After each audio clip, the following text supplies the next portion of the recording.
hands of craftsmen, where the tall timbers grow with a chisel like a warrior's spear. Every cut brings the old world near.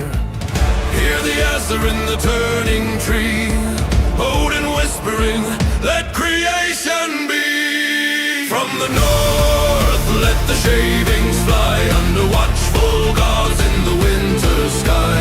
Thor's hammer roars with the spinning ring, Freya's grace in every curve you bring. By fire and frost, let the wood come alive.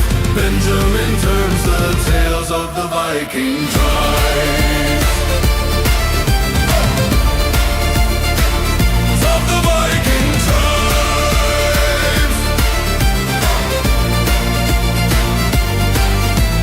Ash and oak hold the songs of the bold. Okay. You guys ready? You guys ready for this? Okay. I just got a new set of colors. And they are, well, it's from a company called Vivo, or Revivo, actually. And it's going to be replacing the old colors I'm used to using. And it's not a sponsorship thingy. It is a, it's just something I need to replace the old colors because some of them are running out, and I need to use what is available to me. And that is available, so that's what I'm going to use. So for today, I want to do it's been a while since I made a hollow form out of this poplar burl. So it's what I'm going to do today. Hello, soldier. Hello, Sammy. So I'm going to start with that, and if time allows it, I got some nice ash to do a few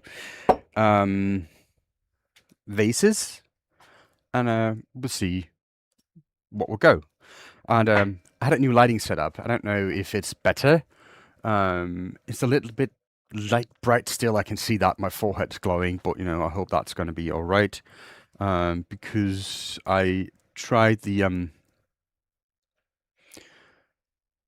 see, the colors here are a lot better than they used to be, and the same with the tail.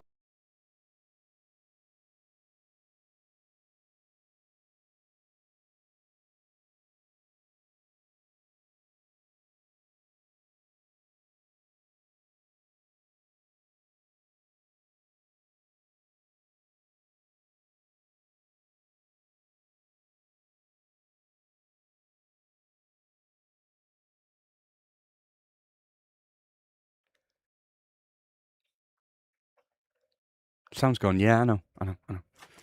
I don't know what happened. So that is working. But it's back. That is strange. I don't know. The mixer on the OBS disappeared. And now it's back. I hope it's not going to keep on doing that, but we'll see.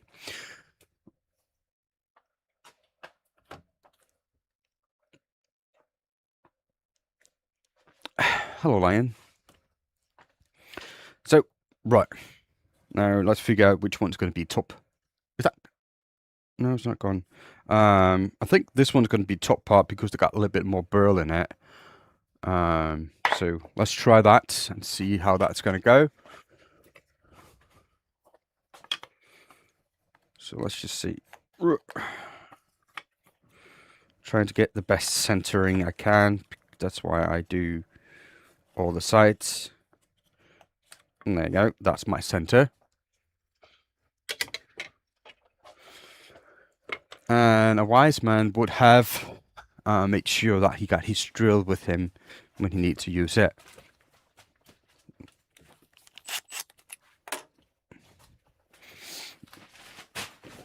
But I'm apparently not that wise. Okay.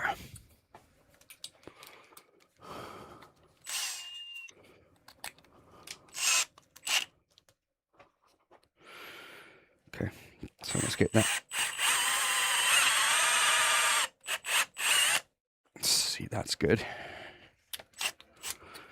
Get the tool back in place. I mean, might as well try to do something nice right this time. burley ash. No, this is poplar.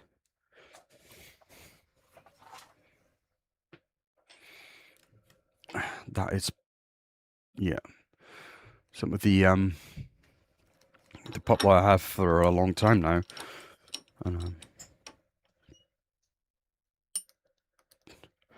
I can see my son coming. Mr. John. Night, Jack. He's offering me a sandwich. So let's see, let's get that one on. Gonna use the worm screw because it's a lot easier. Hello, Andy. It's been a while. Welcome in.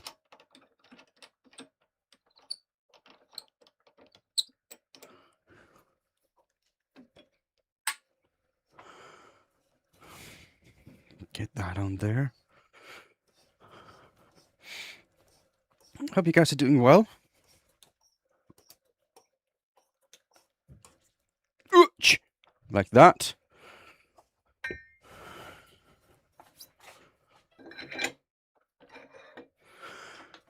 that one in there. Get that in there. Need to take that big cone off because I'm not going to need it.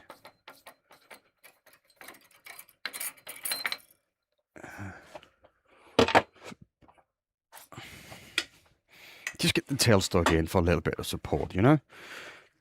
Might as well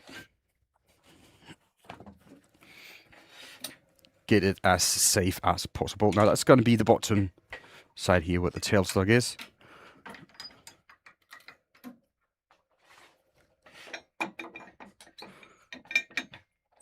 Get that in position.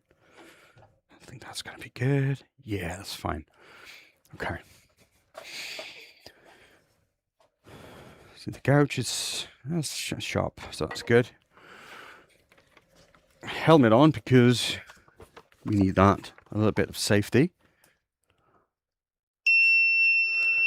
Let's see how the lathe is performing today.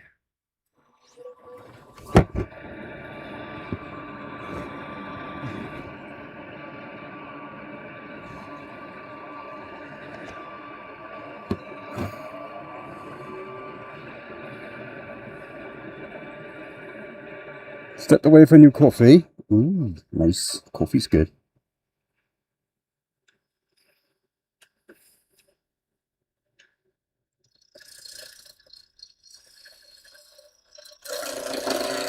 Just going to start by rounding this over.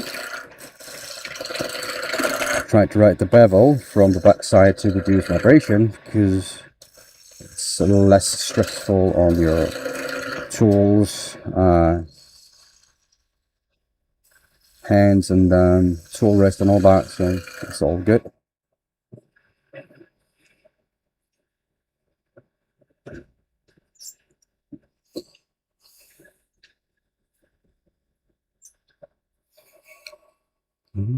Get that one. Start nibbling away. Now we're going to try some new colours today. They're a bit different than we used to, so I'm not completely sure how they're going to look, but we'll see how they go.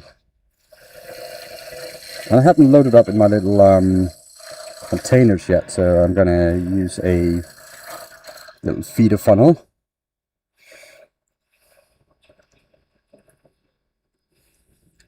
Oh, look at that barrel. It's got some nice figures of that. Nice crack down here. It's not too bad.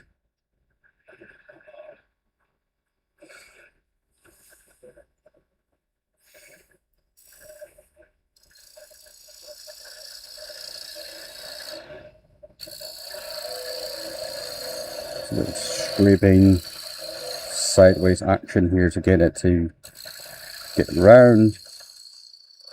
It's good to see so many of you here, man. You peeps. That's awesome. Oh, look at that. That's bad. A lot of torn grain there. I'm going to fix that. Do a nice cleaning cut on it. Let me just try to round the bottom a little bit, because I think that's going to look better. Might need a new gouge at some point.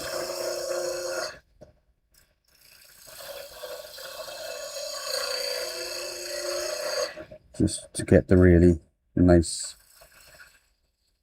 cut in. Well, this is reasonable sharp still.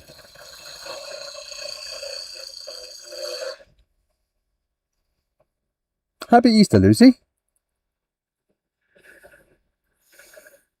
Yeah, see, that's a lot better. Oh yeah, it's Easter. My mother-in-law sent a text to me this morning. It's a happy Easter. I was like, oh yeah, that's Easter. No, they're Catholic. And I'm an atheist.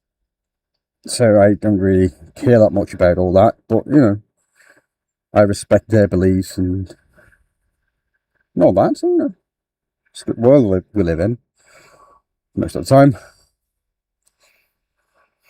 So let's see there. Get that little bottom here cleaned up with one nice little cut. Now I need to make a small little recess here. I think about that big. That'll be good.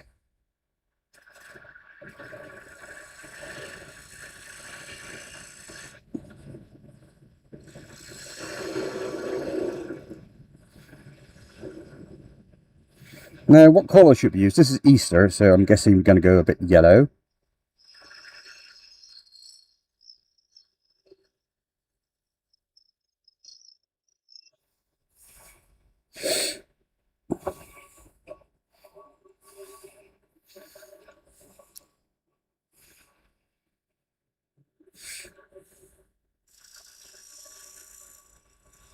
Let's get that little corner down there nice and crisp. Like that. Should be good. Put the tool back, Benjamin. Don't be a messy turner. Yellow green. Hello, cat.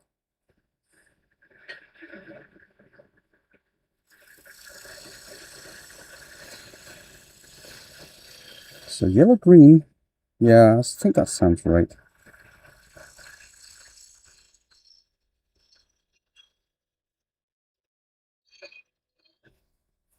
Yeah, we're going to go multicolour, of course.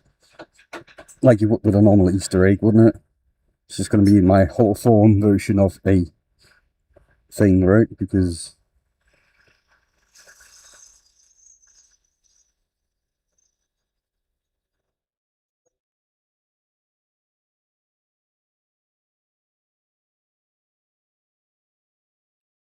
let's see how that went. Yeah, so we got a lot of those torn grain away. Think I'm just going to try something. Get a really nice, freshly sharpened gouge and see if I can remove a little bit more of that torn grain. Now, the torn grain, you can see that there. That's the back part of it. It's not what we want to see. It's due to me and also due to the timber itself. The timber is really porous and not in a good way. So it's prone to tear out. But I'm thinking with sharp gouts like this and a somewhat heavy cut, I think it would be good. Let's see. There you go. Yeah, there you go. That cleaned it up really well. There's a little bit left still. I don't think we can do much about that, but sandpaper will take that away rather easy. But that's a nice surface. I can work with that. No worries, if you soldier. No worries. I'm glad that, you know, decided to spend some time with me today. So that's all good.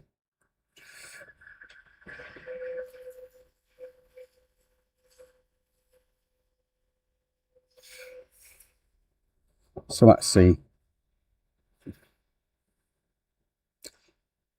I hope you missed the disaster that was in the live yesterday. I saw some of it. I didn't see all of it. To be honest, when I watch your streams, I normally just play Diablo, so I got you in my ear and I hear something. But sometimes I get too caught up in my video games and I just zone out. Yeah, you like the hoodies? Yeah, I'm gonna, have to do something about getting them available to all you guys, because apparently some people would like to have them, and I'm not gonna keep them. I think they're like €55 plus shipping, and that's me at $0 profit. As it is right now, I will try to get a better deal in the future, but for right now, if you want it, that will be the price.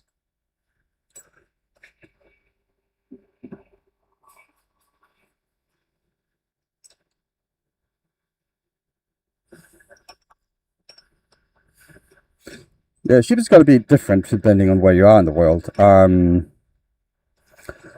I'm thinking someone like Sammy, I can send it over to Sammy, and Sammy could like ship it out to Lions and Michael. So that way the shipping's going to be a lot less for you guys. The Americans are a bit fucked in that regard, because it's cost quite a bit to ship over there.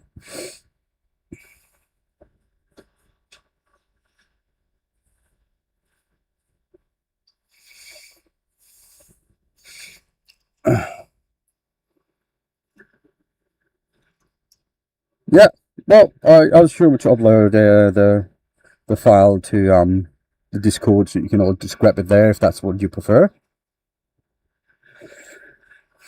So let's see. Well, that spin's nice. That spin's somewhat true, so that's not too bad. Get that face cleaned.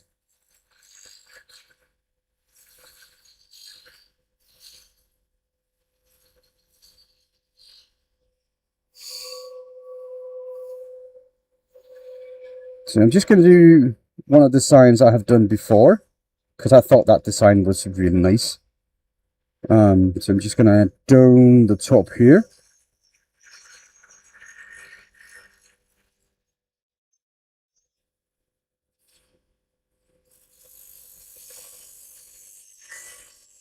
And just leave a rim about that thick.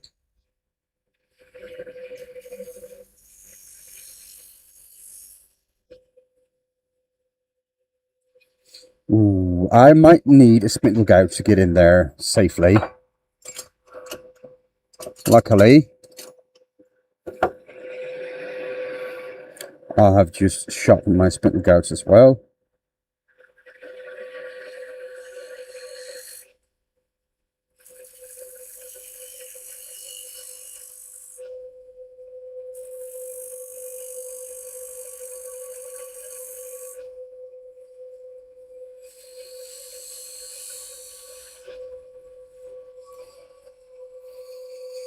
Right, lovely chuck, that looks solid. Yeah, it's a one-way talon. I really enjoy one-way's product, to be honest. Not sponsored, so I don't have any sponsorships. I do a bit of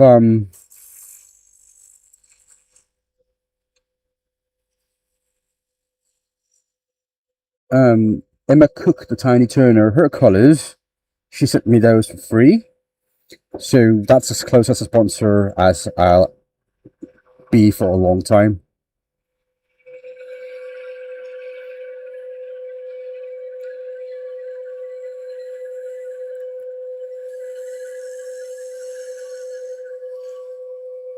That's just a different profile, Ben. What do you mean? It was a company of arrows. Hello, Axel.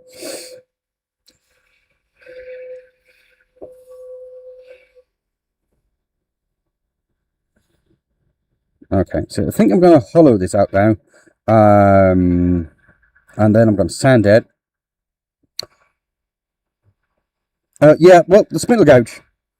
There are two different kind of gouges. We can have a little discussion about gouges, because it's something that a lot of people make mistakes about every now and again. Basically, there are two kinds of gouges available, and that comes with a little bit of variations, of course, but you know, let's see. Both of these are 1/2 inch or 13 millimeters, made out of a solid bar of steel. The difference between them is how the grind on the inside are. So if you look here, it's kind of difficult to see, isn't it? Oh, that's a little bit better. See, this one out here, it's rather deep, and the other one is really shallow. The deep one, that's a ball gouge, because it's hollow like a ball, so that's how you know it's a ball gouge. That's just how I know it. The spindle gouge is a lot flatter. They're both ground to a 45-degree bevel angle. That's 45 degrees from this part to this part, so that's 45 degrees. But because this is so shallow, you get a lot more fine points, as you can see. There you see, that's a lot finer points, so you can get into a lot better, more small places. It's not really good for hollowing, that's for sure, but it's really good for detail part and upside turning as well. And because this has so deep, it got a lot of material and thickness, it will give you a whole different profile up there, as you can see. So you can do a lot less detailed work with this, but this is like more like a workhorse. It's really good for hollowing and general profiling. This detail, this is all the other work. That's how I look at them. But yeah, that's basically it. And all the variations you can get in the ball gouge is how the inside of this is called the flute, how it's done. This is a U, but some of them are parabolic and some are V-shape. That's the general 3 kind you can do. What you like is preference. I've been turning with a U shape for many, many years. So that's what I prefer. But you know, that's a preference thing.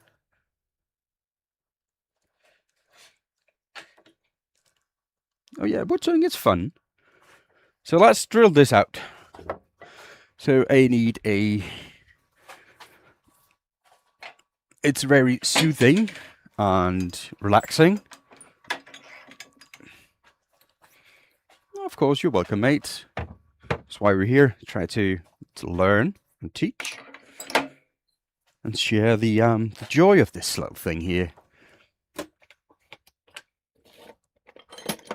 So let me just find, I think I'm going to go with a not too big of a drill bit, but I think this will do. It's a little bit big hole, but that's fine. So let's see, how deep do I want? If I go all the way to the bottom here, I'm going to be really close to bottoming out. So I'm not going to go all the way down.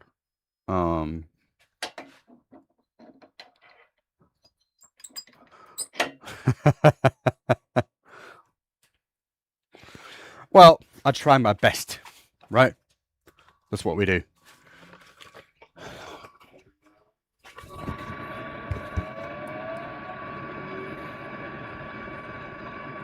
Yes, all have their own preferences, and that goes as well for gouges. So, but you know, what I say is, as long as you got a 45-degree angle, you can do most of the work. And then there's a specialty things that you can do, like a really steep gouge bevel that you probably would need for a bottom gouge or something like that, or you can get a really pointy part for the spindle gouge to do really extremely detailed work. So there are a lot of options, but mostly I would say as long as you go 45-degree with the gouges, you are normally good to go.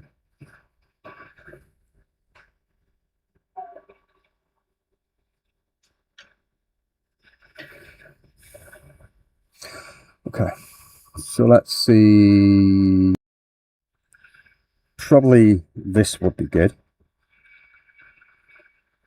You see how I got the right balance for the cameras, working a lot better than I normally have.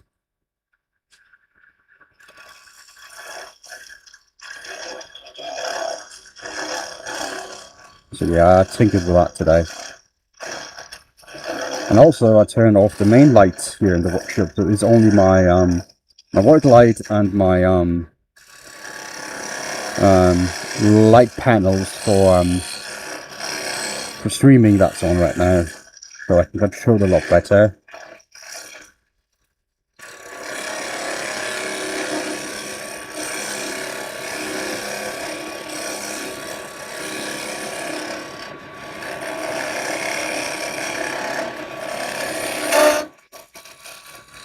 I look like a predator with that helmet.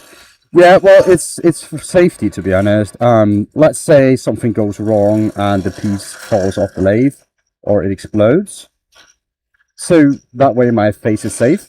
Also, you can see there's dust coming out of it. Stuff like this, that's not nice to get in your lungs. So it also helps with that. So it's just, you know, a little safety thing, and I believe that's something most people should do, or at least think about when they do wood turning. Because wood dust is not something that's nice to have in your lungs.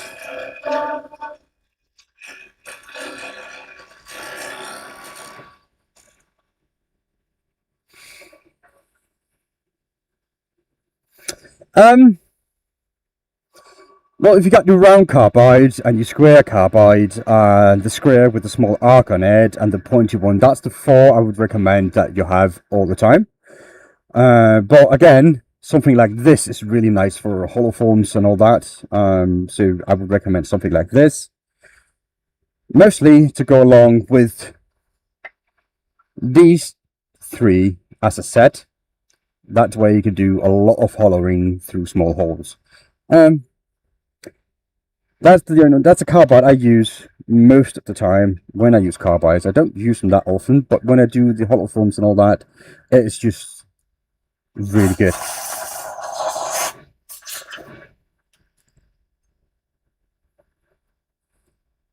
Hello, Matthias.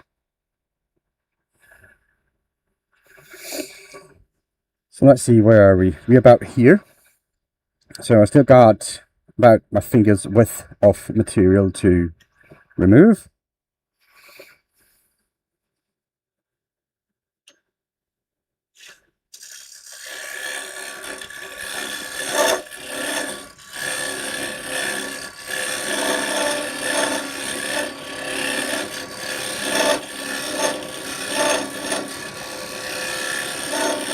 Now the hole I made in this one is probably a little bit on the large side.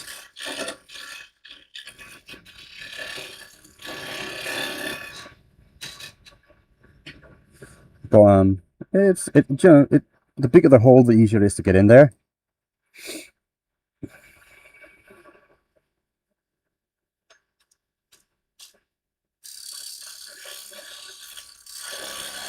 And I want to make a few of those today, just, you know, to try some different color combinations and see how that's going to go, all of it.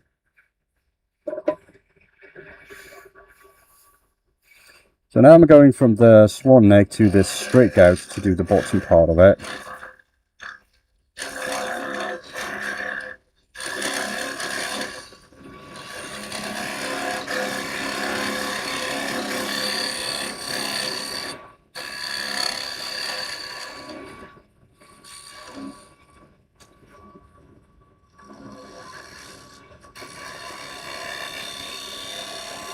I can feel that I'm not getting out the shavings as easily as I did with the round one, this one neck, so I need to stop once in a while to remove those. But that's fine. Oh, there you go. That's a discount link for Tiny Turner's colour collection. She was nice enough to provide that for you guys. And I don't get anything from it other than it's nice. It's nice of her to do that for you guys.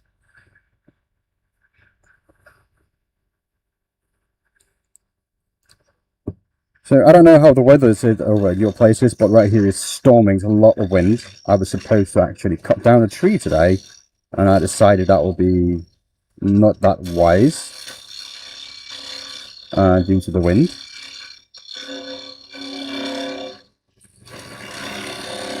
So I just spent the morning watching my boss's live stream. Actually, it was in Danish though, so you know, probably wouldn't be for you guys. But it was good to see him back in the stream saddle.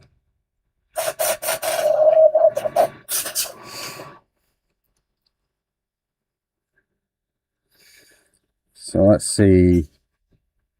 Yeah, a lot more materials to remove down there.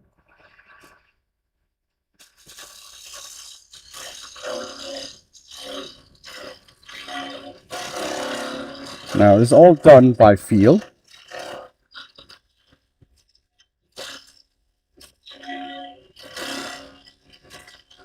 I have a rough idea where I am thickness-wise. But other than that, it's just a guessing game, so I could actually go through. My shop looked different. I changed the light scheme on it. So there's a lot less light, ambient light, and more just.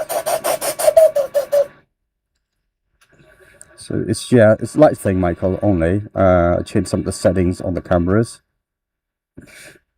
Let's see how deep I am. So that's 5.2. So I don't think I'm going to need to go any further in. That'll be fine. But yeah, when I change the lighting and all that, you know, it's a lot better for you guys. The view looks better. I think the colors are more accurate, and that's what I was going for.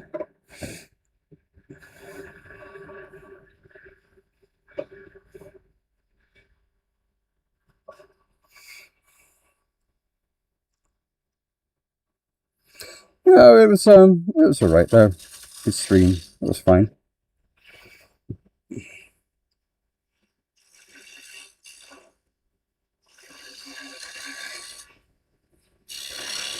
It's not that many people in there talking. It's like when I stream with you guys, you're really active, and that's really enjoyable. But you know, he's first of all, he streams in Danish. Secondly, he doesn't stream that often, so it's just, you know, few soldiers that drop in and have him going on the background.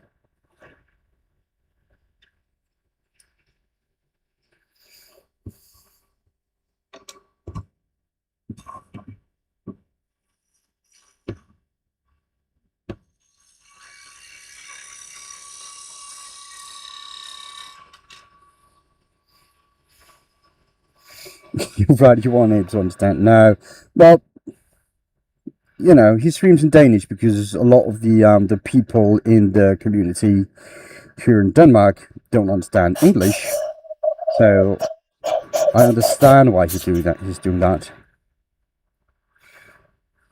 And again, his shop and all that is in Denmark, so it makes sense, all of it. Okay, so I think that's done.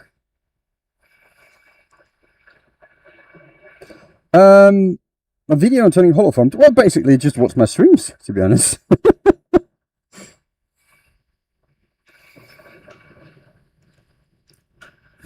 Yeah, he knew. I showed him the video, and he thought it was quite funny.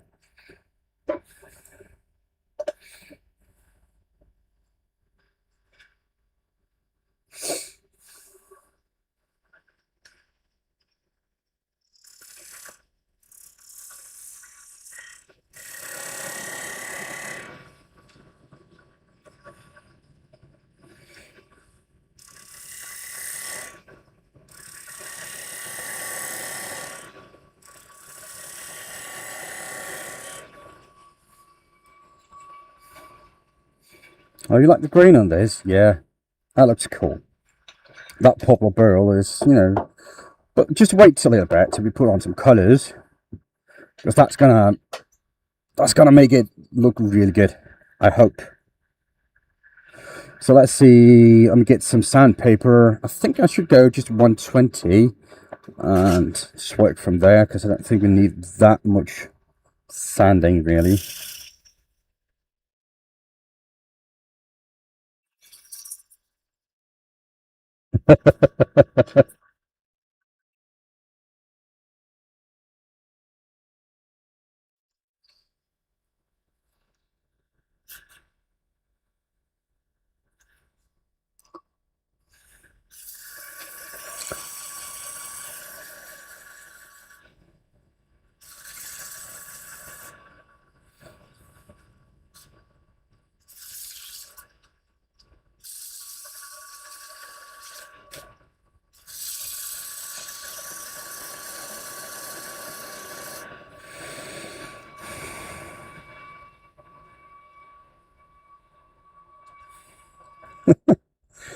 Yeah, well, Lions is a big boy, he can handle it.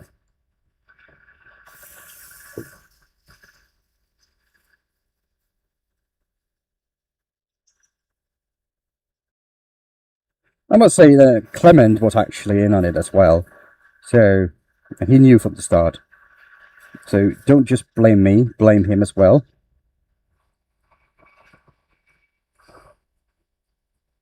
What's that hood assembly? That's a respirator to protect me from wood dust and debris when stuff come off the lathe. This it happens once in a while.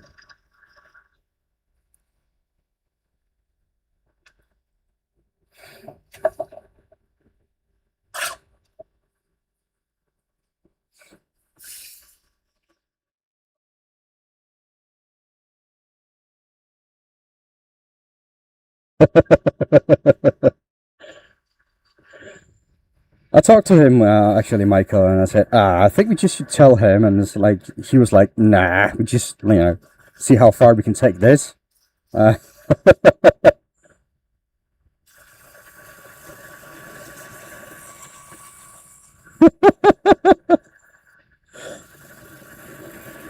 if you don't know, for some of you people that are new, I did an April Fool that I was giving away a lathe to Michael on April 1st, and I even used hashtag April Fools in the video. And Michael didn't catch up on the April Fool part of it for quite some time, and it was a little bit hilarious, to be honest. But it was all nice and fun. It was a horrible trick. Well, it was a nice trick. It was fun. It was all in good spirit.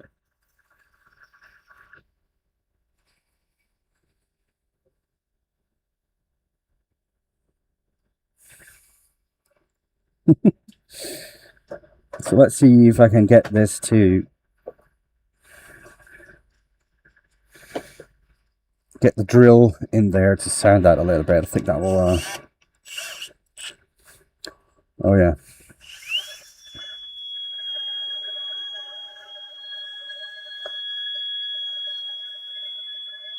Now, I'm sorry about this noise. It's just something that I have to do. It's a little bit quicker. It gives a little bit better surface. Take it out of my wages. Well, you can't unplug a naked chicken, can you? So good luck with that.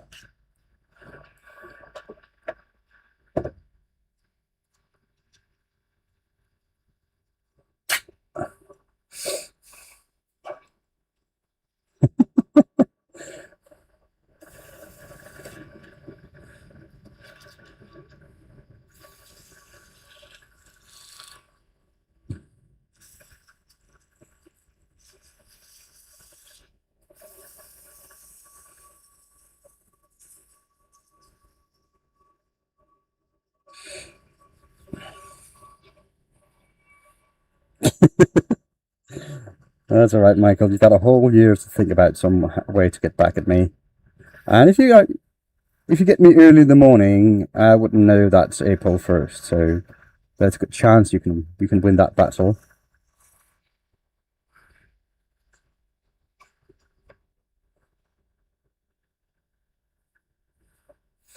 All right, so that's close to being nice. So let's see. We set yellow. We're going to go with yellow. I can take the helmet off now.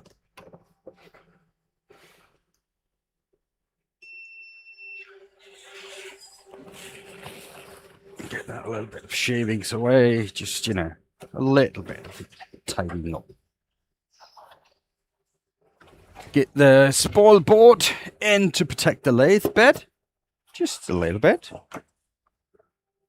I mean, the lathe bed is what's most important. It's not the rest of it. As you can see, I got spray all over it.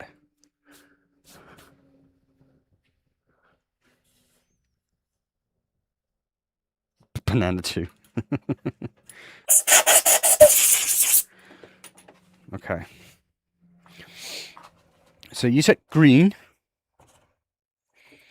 So let me just find that green That's the yellow, and that's the green.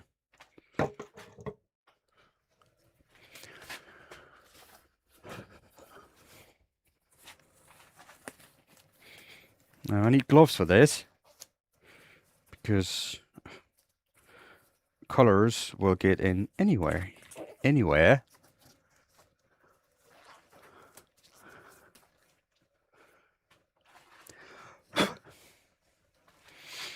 Look at that bag on. There's still a little bit of dust around here. Now I haven't put the little cups in for the airbrush, so I'm just going to use the little accessory that came with it. That little thing. So I can just put that on there.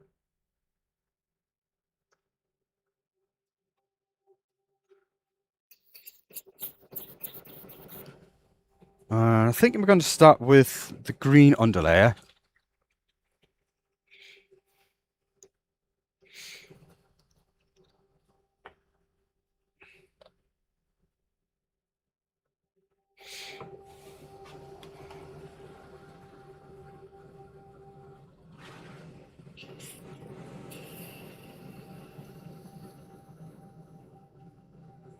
Do that a little bit heavy.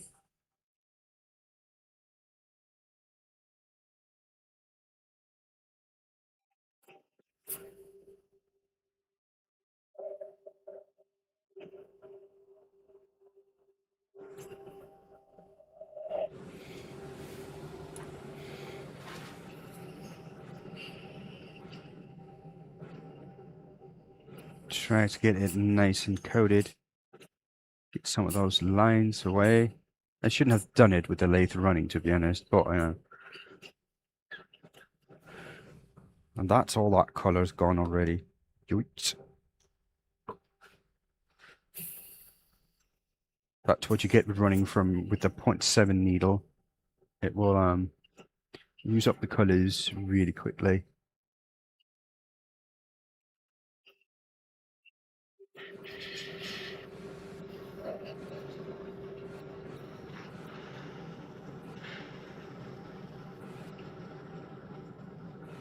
Okay, I think that's good.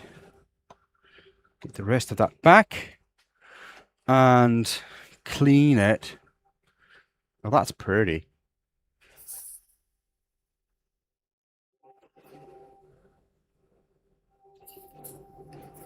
Yeah, it looks good. Okay, so I just need this to dry a little bit. And I get out the trusty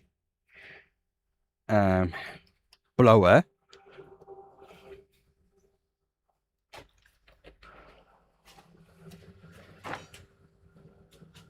Where is that? That's there.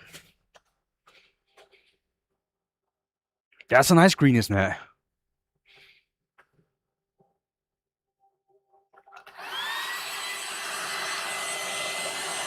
Just get that to dry. And then I'm going to sand it a little bit and go with the yellow to get it to pop.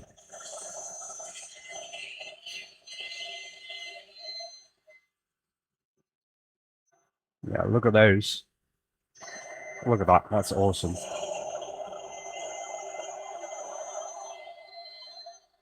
That's poplar.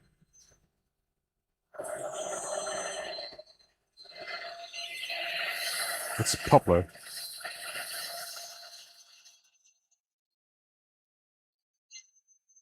I think it'll be about dry now. Almost.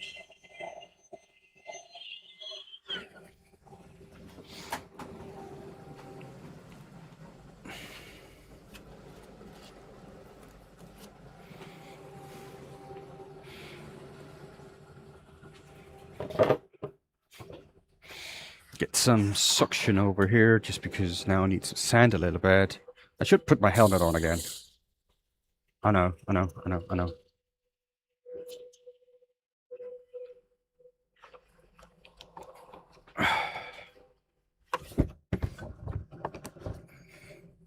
Yes, tires will be really easy to spot. So that's why we need to take care of those before before we do this here.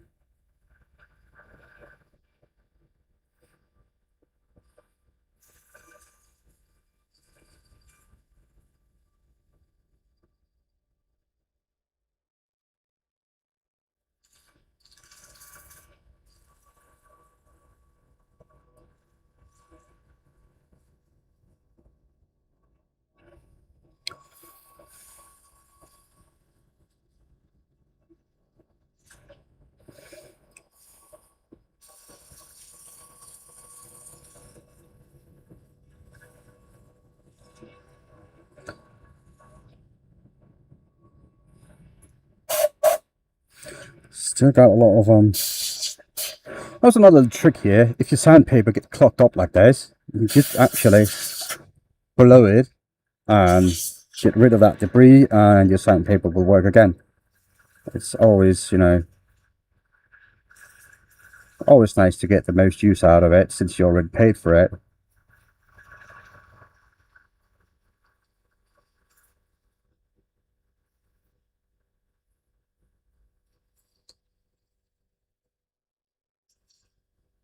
So I just need to get that a little bit down there.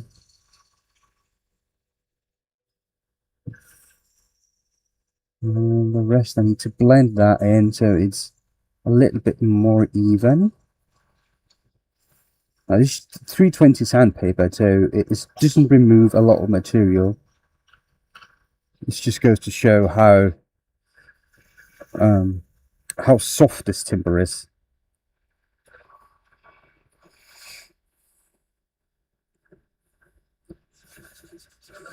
And now, when the lathe is stopped, we can see where our spots that is not blended and we got lines in it.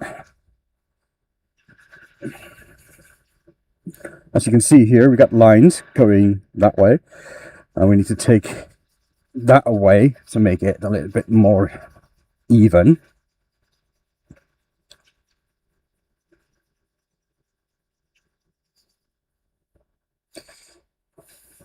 Thank you for that, Michael. I know this looks a little bit like a mess now,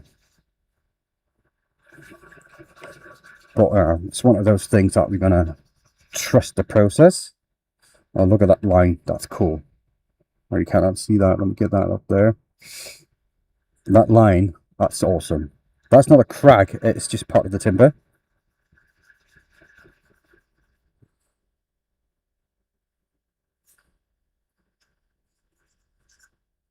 Okay, I think we're good. I think we're good. Just gonna get a little bit more down here.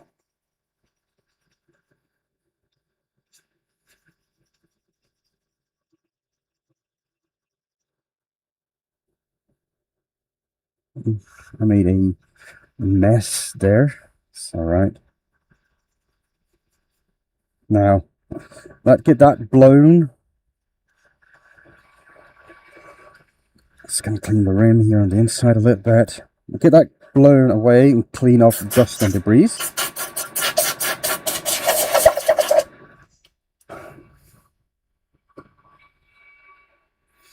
Let's get that Yellow one rolling.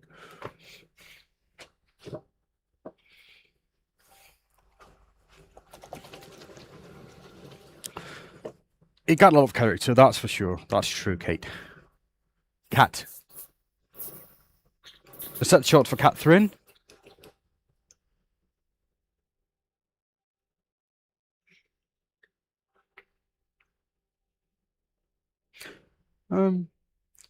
Yeah, Michael, if you want, you can just post a Discord here a little bit, because I do have a Discord that most of the people hang out with a lot of the time. We help each other out with tools and tips and tricks, and that's, you know, a lot of notifications when people go live are in there as well. So, and it's just, a nice community of helpful people. So if anybody want to be a part of that Discord, Michael will post a link really shortly. It's also in the link tree in my channel in the about section or more. I think it's more.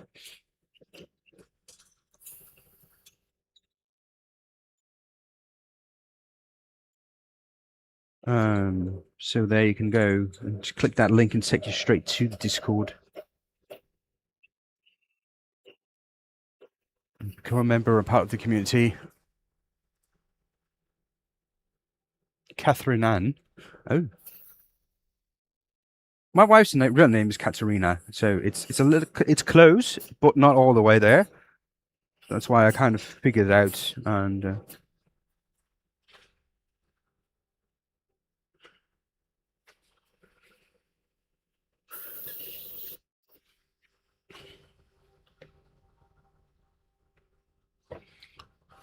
okay,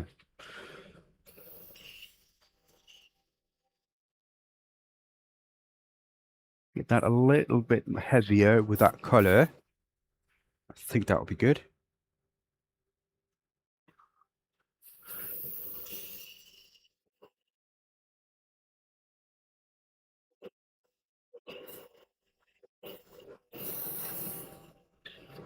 Okay, so I'm out of the color now. That's good. I think that's going to be good.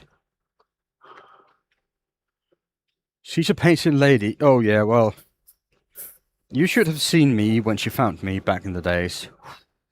I don't know what she saw in me. But I'm happy that she saw an opportunity and took it.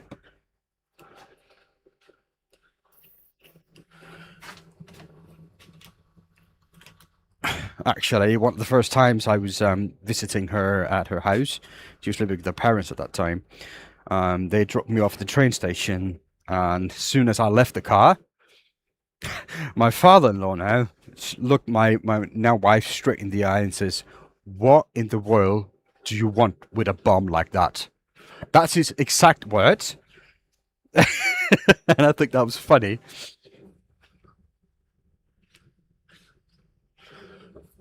After meeting me the first time, it was I must agree with him a little bit. I was a bum.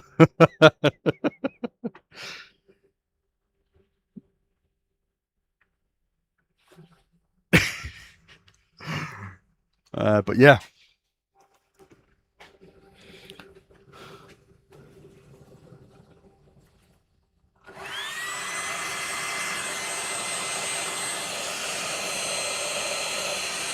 So I need to get this to dry, so I can put sanding sealer on, and the colours will become a lot nicer. Well, this looks nice.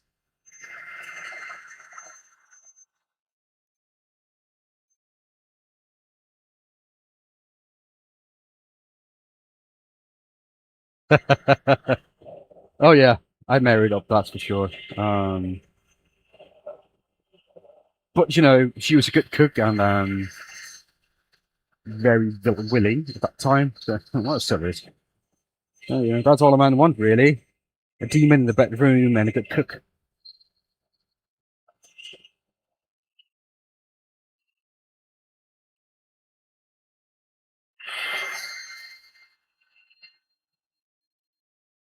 Oh, look at that. That is some nice colours. That looks really nice.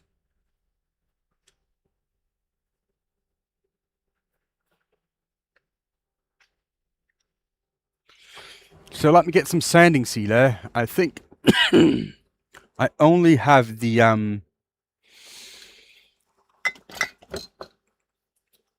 don't have any more spray sanding sealer. I do have spray lacquer. That's what I'm going to use. Snakeskin style wipe. Yeah, probably. You're probably right there, Michael.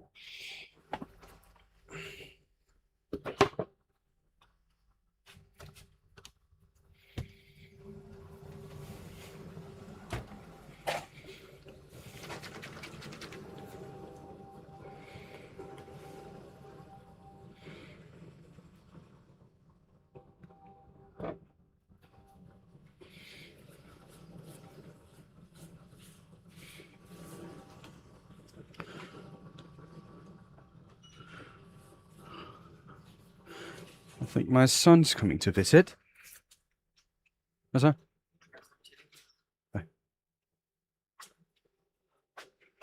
We had an Easter hunt in the garden yesterday, as a tradition here in Denmark, that the Easter bunny hides eggs around, around the garden, or candy, like we normally do.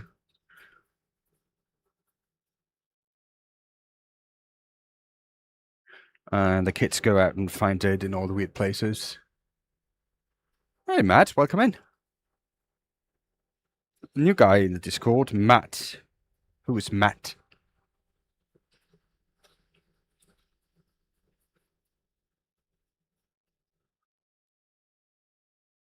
Is he in here?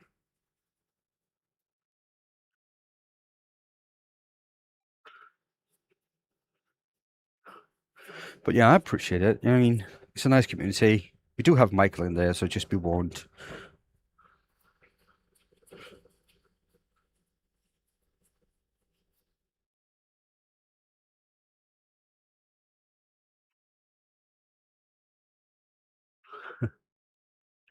Oops. Shut it.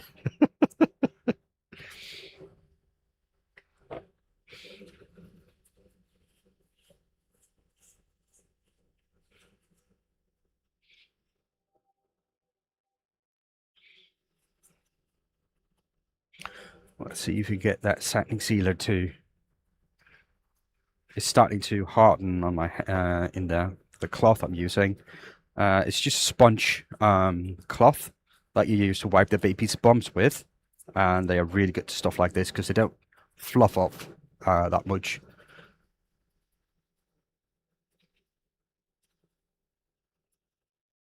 And leave debris in the coating, which is not something that we really want, is it? So, and they're cheap.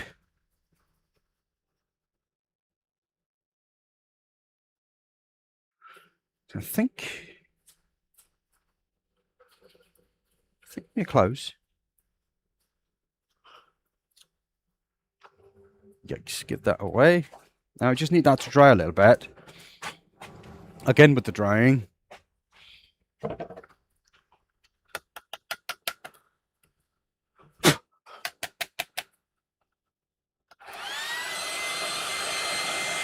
And we can denib it afterwards. You can see the colours really came out now. It looks a lot better.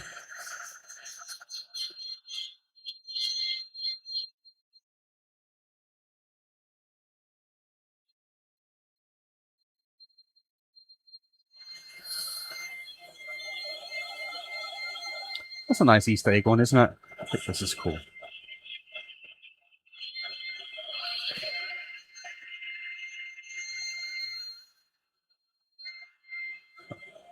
I think this is dry. Yeah, it's a nice and easy technique, really. It doesn't take that much, you know. You just put on a heavy color and sand it off, like a darker color, and then you put another color on top of it, and Bob's your uncle.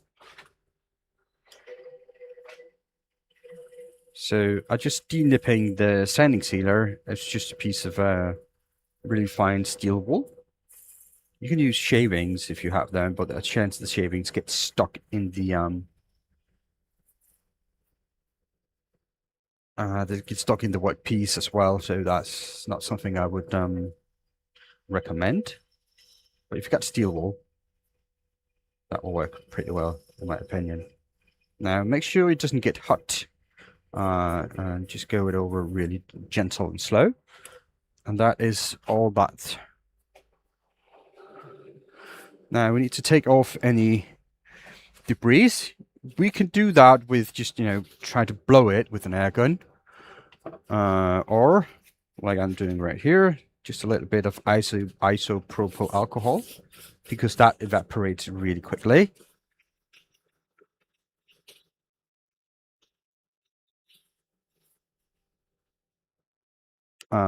See, I think I saw...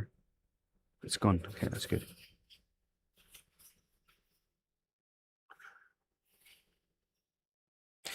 There you go. That shit's ready for the lacquer. Now, I'm just going to use the matte lacquer because I don't want a high gloss on it. I want just a reasonable gloss.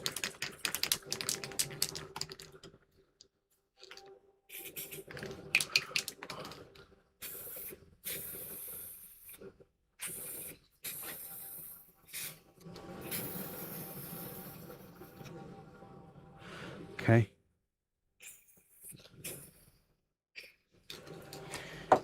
Again, we need to dry it.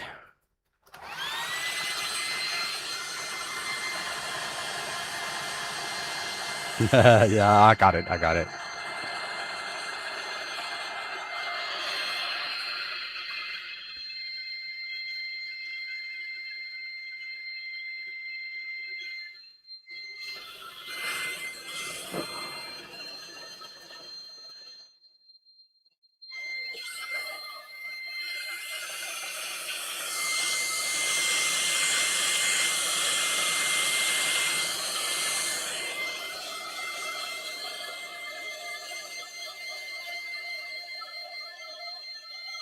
Airbrush cups, microfiber cloth, a few stencil life sensors. Oh, that's not bad, Michael. That's cool.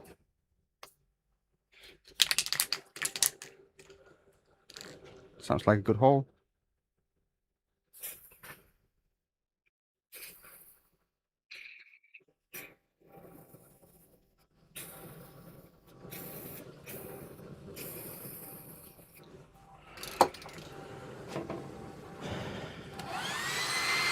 Good morning, Tyson. Welcome in. Oh, my hair is all over the place now. That's awesome. That's nice. That's not bad, really. That sounds good. If it's a reasonable quality, I think you should be happy with that.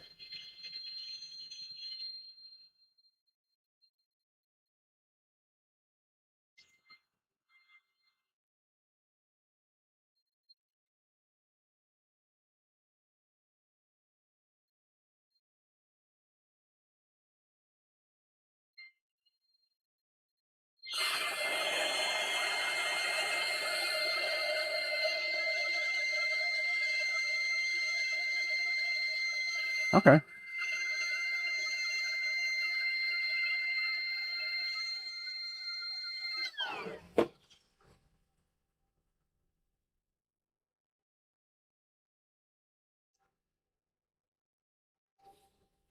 So let's see.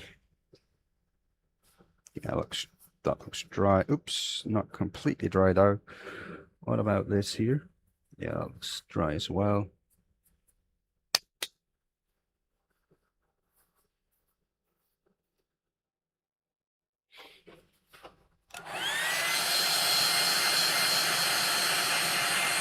I think I'm just going to give it one more layer, and it should be all right.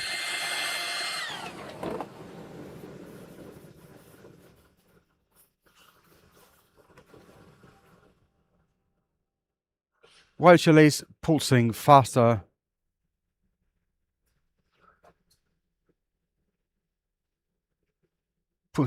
slower, at low speed. What do you mean?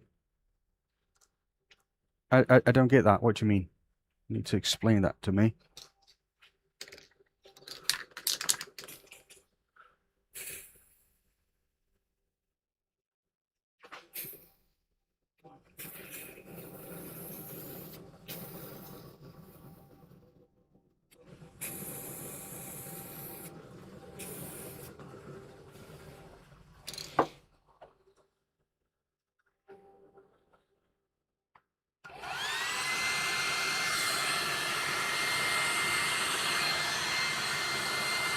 I think we got a little bit too much lacquer on there in the middle. It's running smooth with the RPMs. It doesn't go up and down, so I don't know what you're talking about with Titan.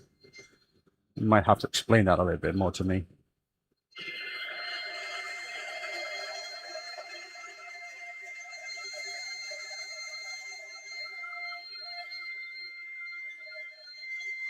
You can see there's a white shadow in there. Oh, it's probably the timber. It doesn't change. It just looks like it.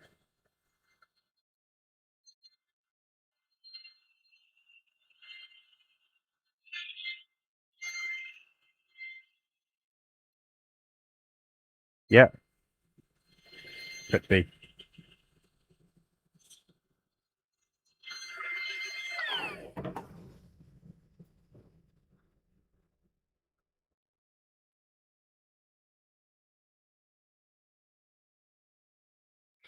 Okay, so that's, I think that's just needs to sit there a little bit and dry by itself.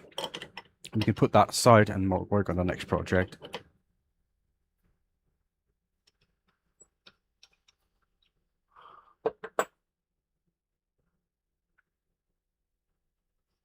But yeah, that looks cool.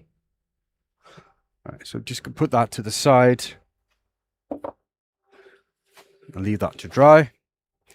And I can start working on the next piece.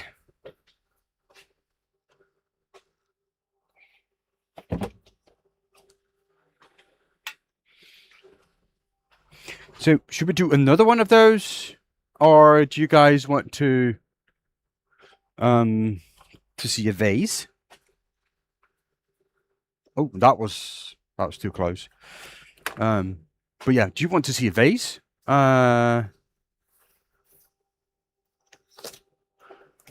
Another one of those hollow forms. What you guys would like to see, let me know. I got more of that timber.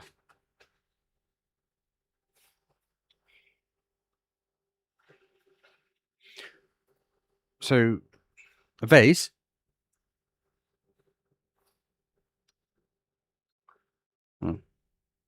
We can do a vase, that should be easy enough.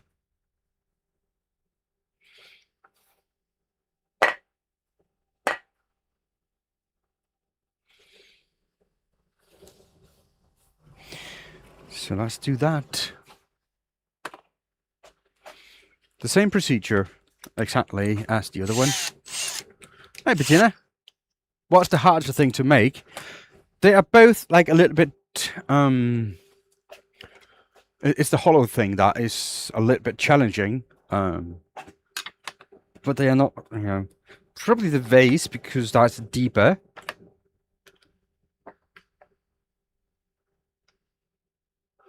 Hello, Nikolai, as well. We got all Danes in here now. And I got the aerosol wipes in the workshop right now. I need to clear my throat a little bit.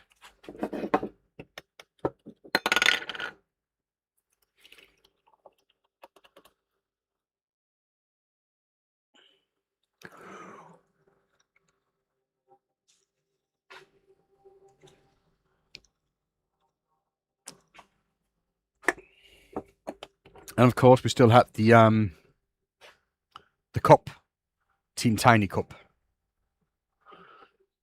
Hashtag Pepsi sponsor. I would love that. Just sent me over a couple of crates a week. That would be good.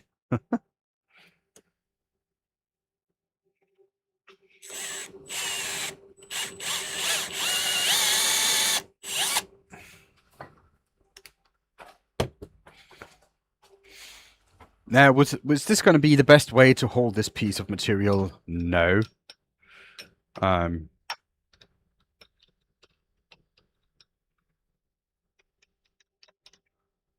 The link they sent me for Wayfair doesn't work for me to sign up with their program, so.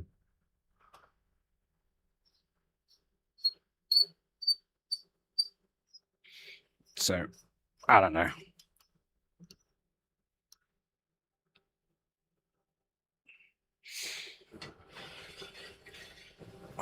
One box a week is enough. Not for me, mate. Not for me.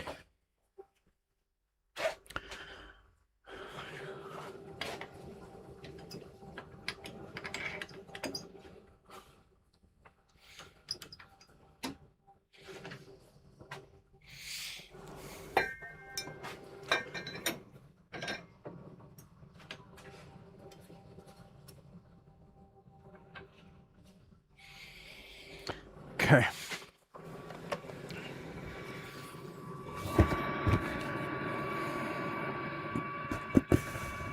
Oh, get that camera in a little bit better position. That's probably better.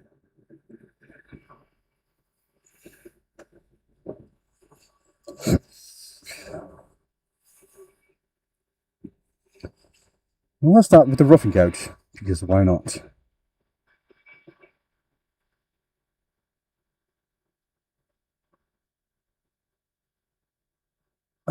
Yeah, we can do that, Matthias. Notice water start in the corner. What do you mean? What's that in the center of your tailstock? We're talking about that, or that part down here, the orange part. That's the air blower.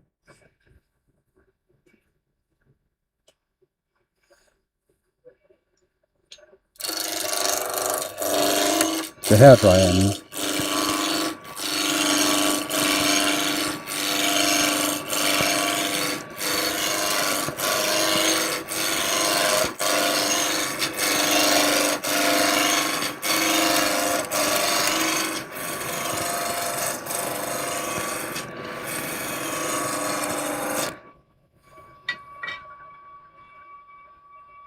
Oh, it's the one-way one. It's the standard one-way life center.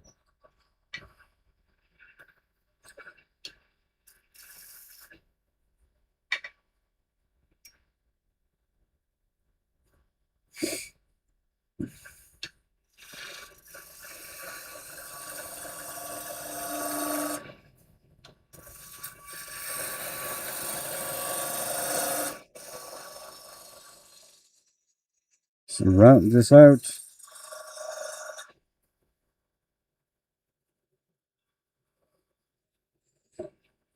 Yep, have you seen my life center before, Michael? Huh. There you go.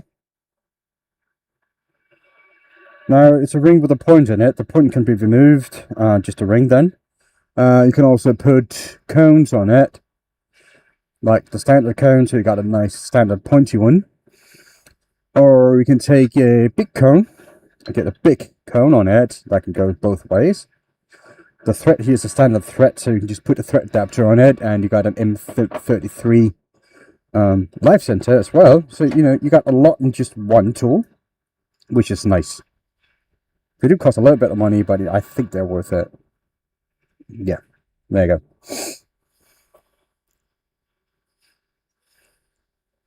I think it's like close to £100 for life center, dude. But I think that's worth it, because it took me 7 years to wear one out. Imagine that, 7 years. You don't get that with your normal life centers, do you?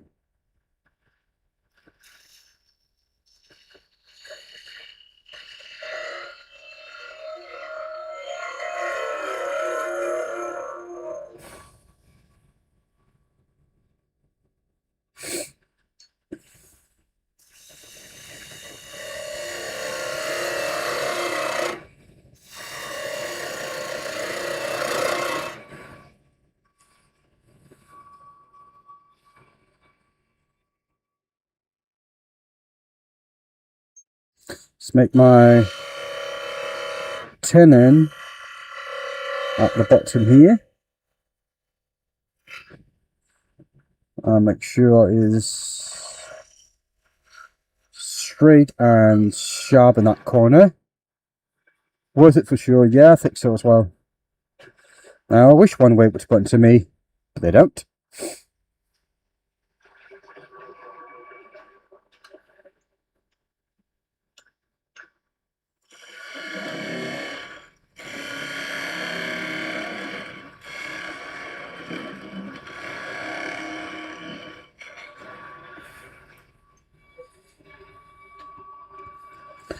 I think this should be a good morning. Oh, Mr. Rene, the boss man himself is here. Hello.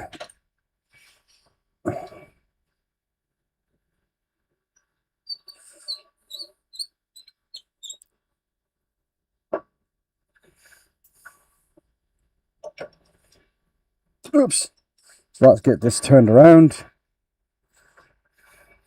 Now, I would normally not recommend doing like this with a worm screw, but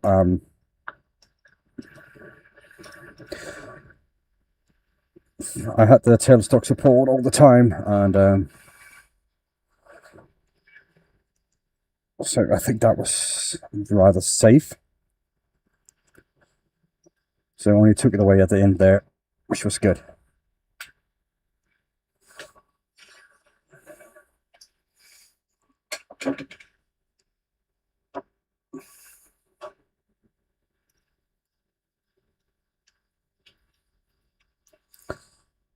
Right.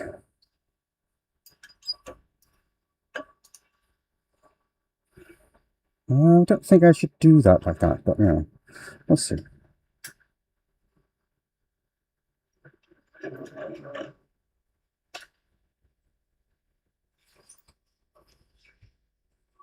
Just get that squared away so it runs true again, and we can start making the form that I want to.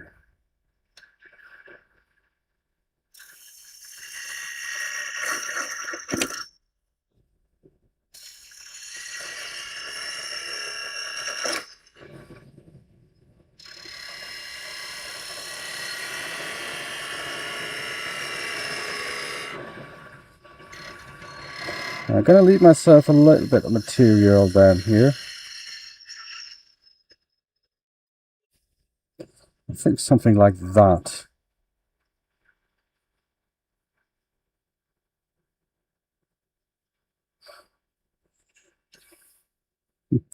Well, we had a good laugh about it.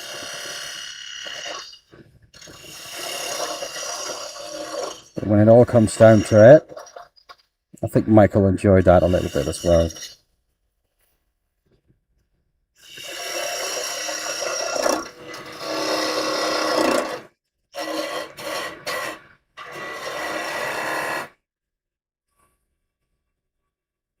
Your shoelace.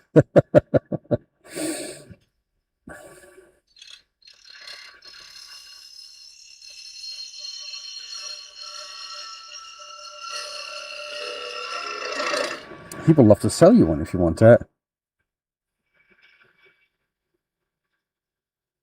Oh, is it mine? Okay. Sorry I didn't pick up on that.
I think that gouge is gone for today.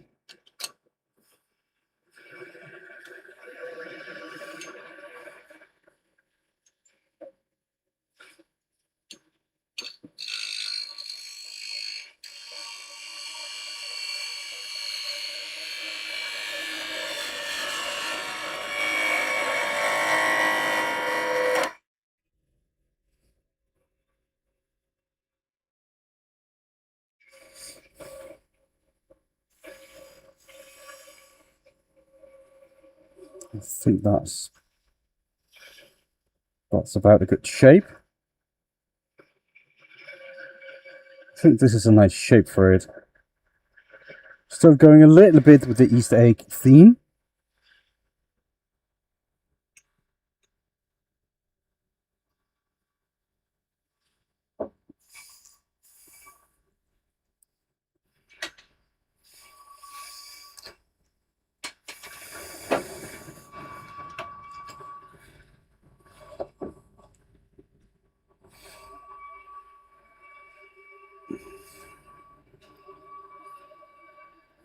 It was fun, and we had fun.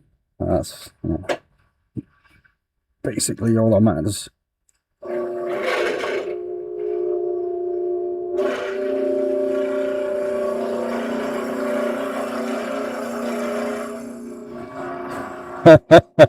You thought he was getting an £1,800 lathe for free? So yeah, I think he's a little bit upset about it.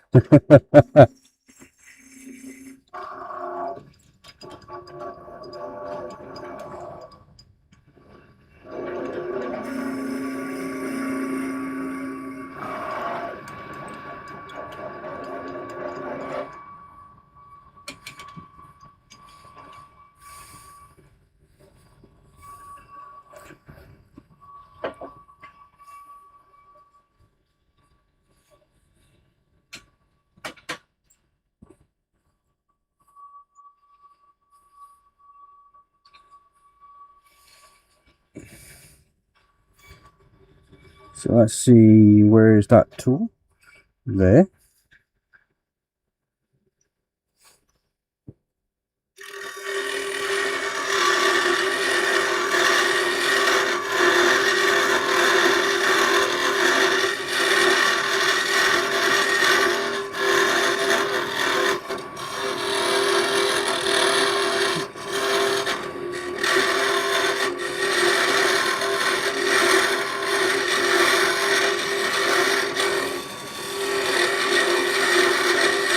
Yeah, I hope you get your lathe soon, Michael.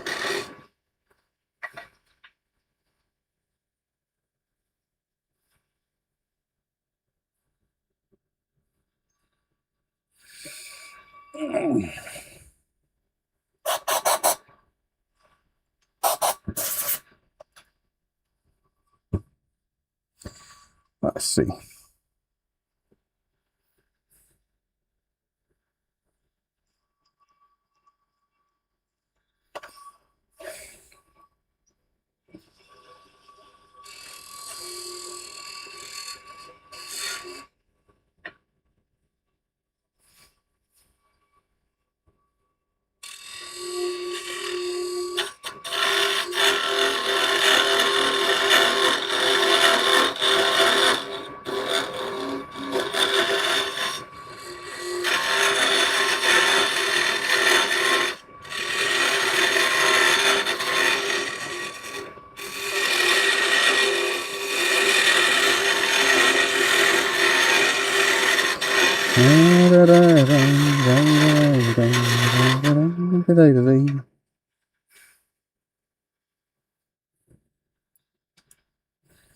What is SA?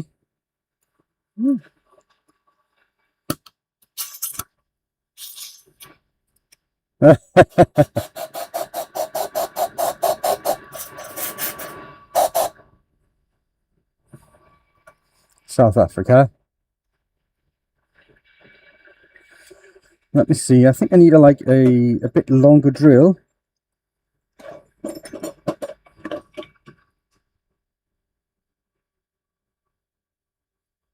This is not big enough though. I don't think I want to make the opening larger, do I?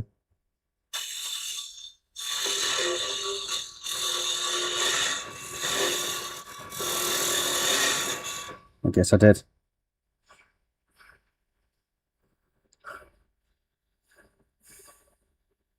Oh, I did. Okay, so I need to drill to about there. It's about the finger's width away from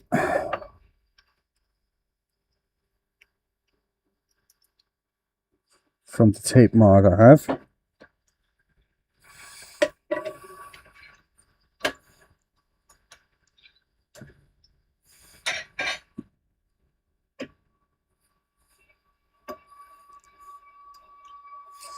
So let's see.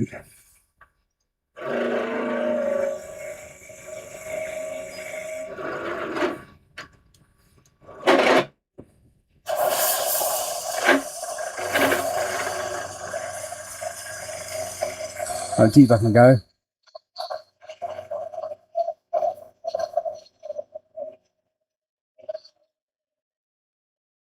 think about there is actually where I want it to.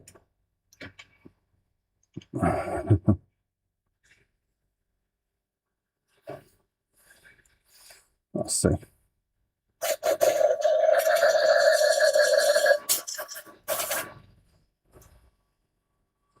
Okay, so now it's just a matter of hollowing. That should be the fun part. Well, a little bit of practice and you'll get.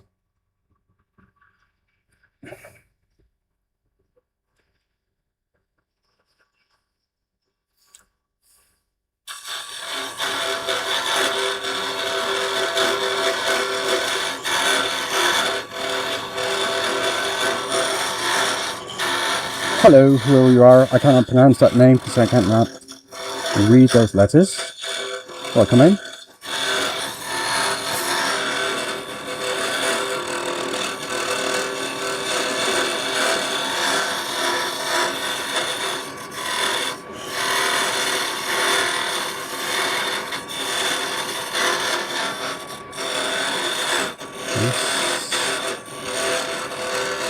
So what colour should we use? Now, mind you, we cannot get any of those magic tricks that we just had with the other one, because it doesn't have any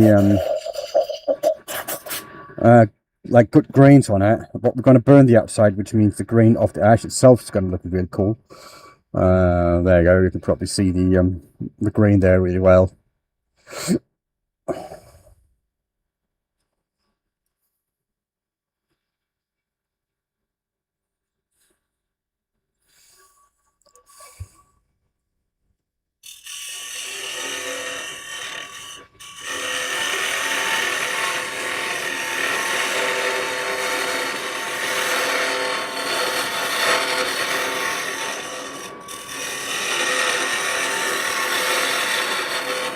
Now again, I'm just feeling where I think I need to go, and I'm trying to catch any imperfection with the gouge, because I cannot get my fingers in there, which means again I cannot sand it, which is sand it because it's perfect, because I really don't want to get in there with my fingers and try to sand it.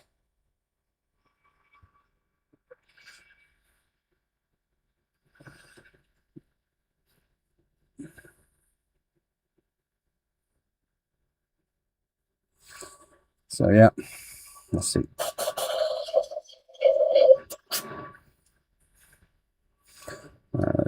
It feels pretty nice down to about here. To about here. Then it starts to get a little bit thicker, which is not too bad.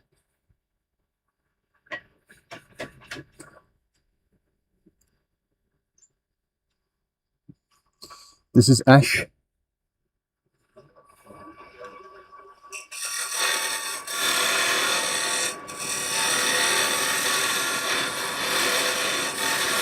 So, yeah. And ash turns out really well. And sands easily, and you really get the colours when you burn the surface afterwards.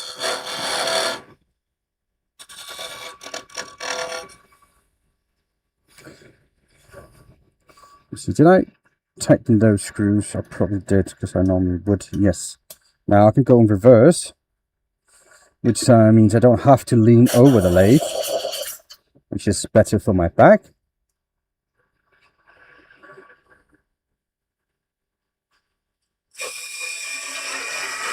And also gives me a fresh cutting edge on this carbide, which feels like it could need it. Well, it doesn't have any particular smell to it. No resin in it or anything. It's a hardwood piece. It's used a lot for handles and stuff like that. It's just kind of flexible and durable, and it's easy to get.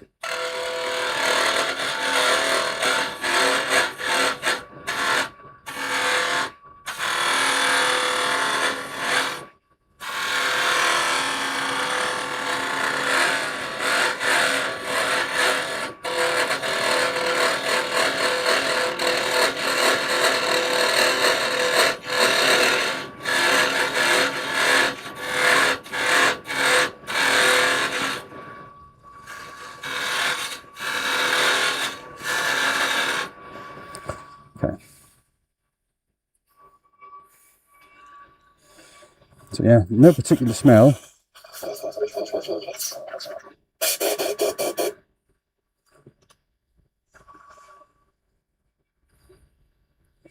I got the thickness as far as I can reach with my fingers. Not pretty good. I can feel it when it's standing still now. Oh yeah, I need to go in like this deep, and right now the bottom is like that. So I got another like about an inch, 2.5 centimeters.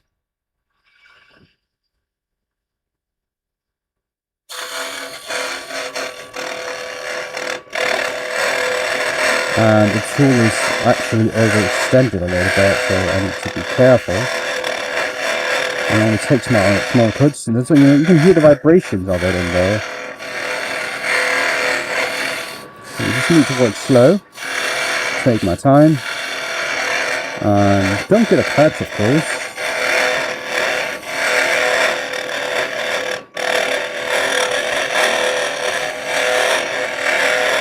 So yeah, I wish I could I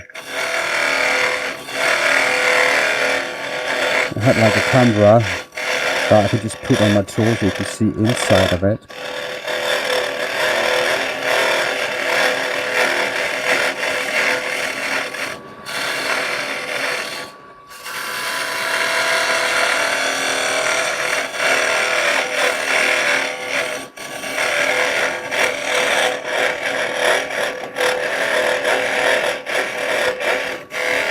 Now I'm saying you should check your times with that. I am fairly aggressive with my tool, I must say. So don't believe that you can just stuff it in there and go ham on it. You need to have a little bit of feel. Until you get that feel, take your time and move nice and slow. That's very recommended.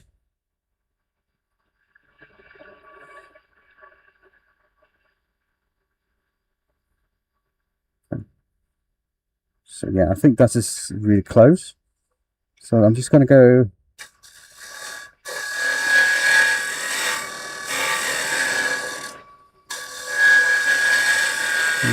nice and slow. Try to get one cut down the side.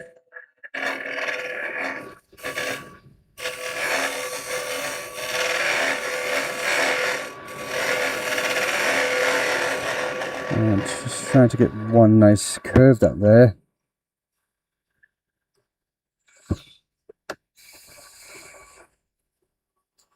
Oops, that lamp was not good, was it? Sorry about that.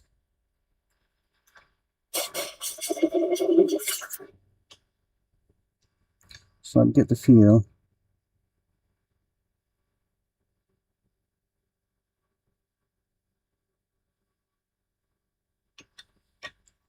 Let's see if I can see anything. I do still have a little bit of a lip down there. I don't know if you can see that. You cannot, no. But there's still a little lip down there at the bottom from the tool.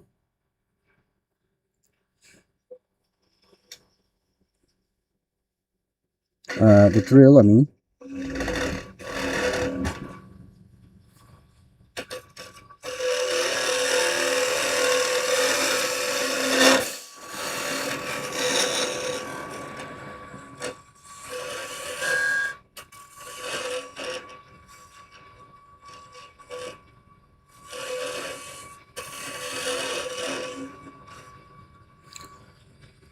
So I think that's about right. That's good enough.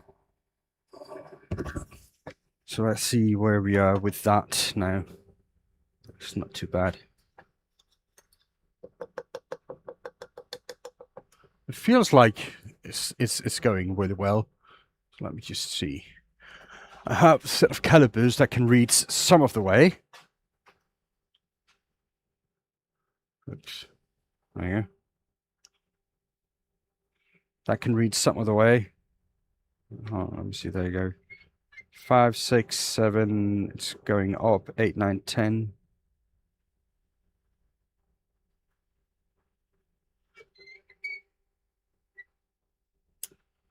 Okay. So it's all right down there, but thickness wise, so that's all good. Now let me sand this a little bit and do a little bit more on the bottom part here, and start with the coloring and the all that stuff, you know, the stuff that you actually are here for.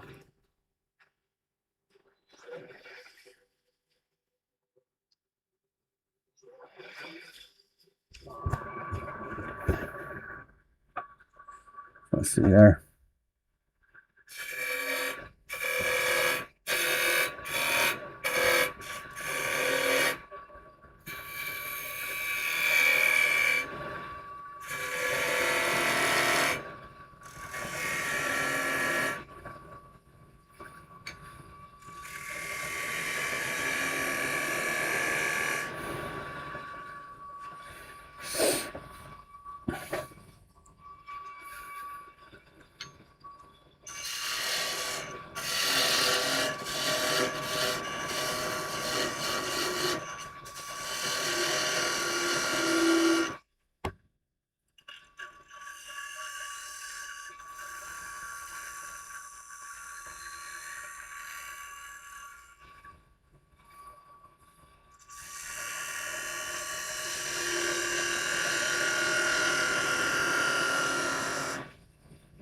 I think that's going to be good. A little bit of sanding. I think that's going to be really good.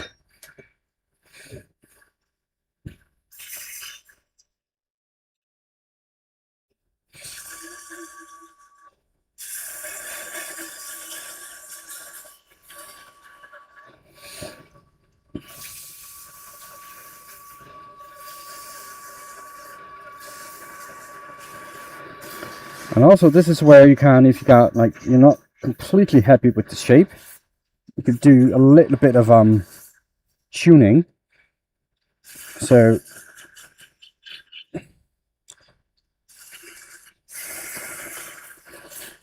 just a little bit. I mean, you cannot do a lot with sandpaper, but you can do a little bit.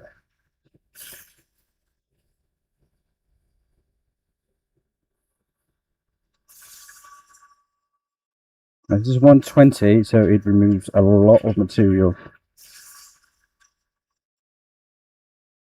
There you go. That's the 120. So let me just get the discs out. The 180 disc.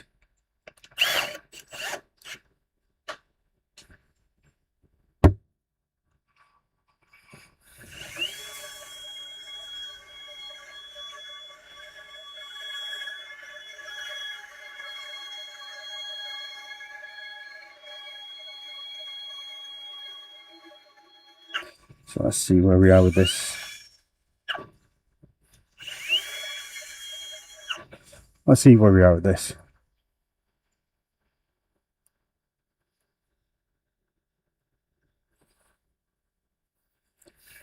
It's a nice little vase. It's a nice little vase. Let's go to 240 grit. I think that should be the end of this.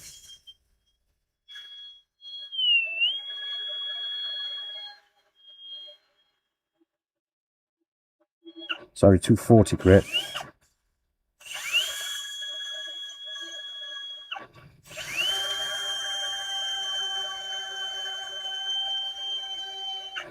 There we go.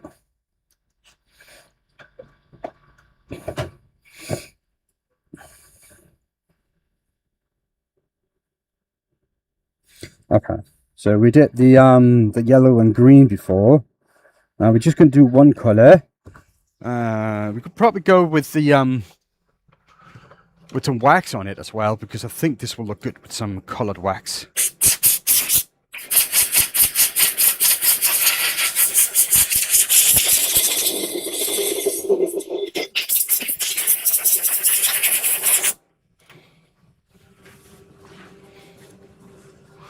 Maybe I should just do a little bit of sanding on the neck, on the inside of the neck here, while I have the opportunity, because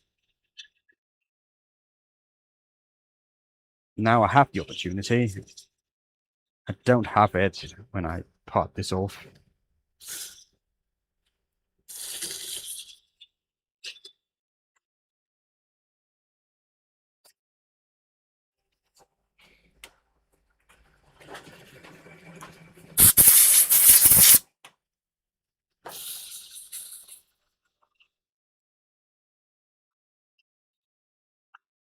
No, that's fine, Michael.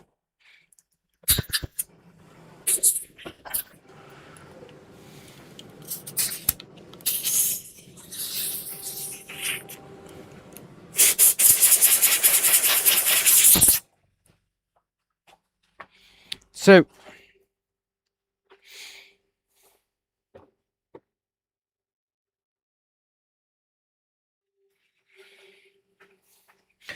what should we go with?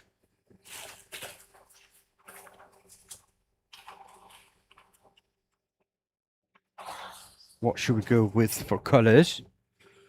Oh, let's see.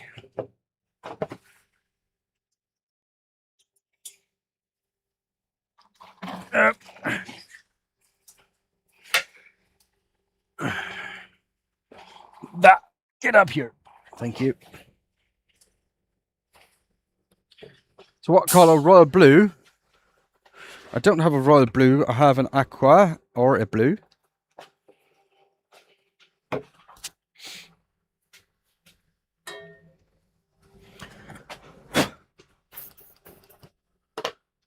But yeah, we can go with the blue.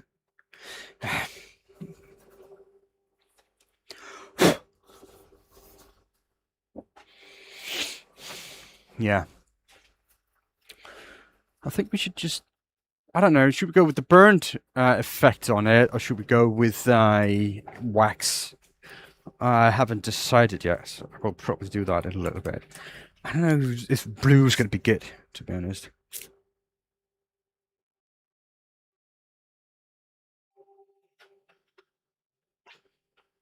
Shocking pink. Well, I have a pink wax. So blue and pink, do you think that will go together? I think that would be good, would it?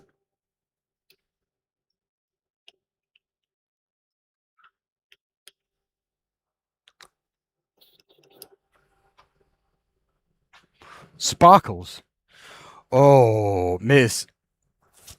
I'm going to do sparkles on the next one. I'm going to go sparkles for the next one. Let's do that.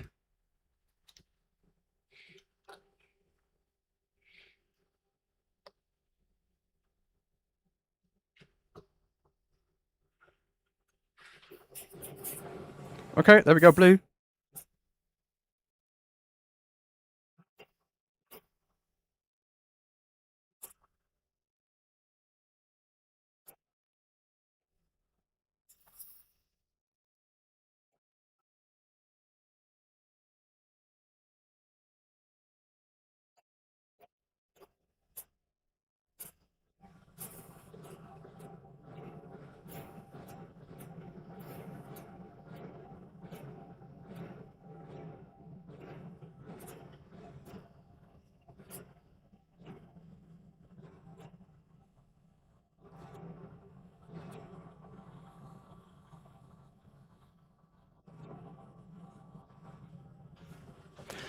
Yeah, that's a good blue.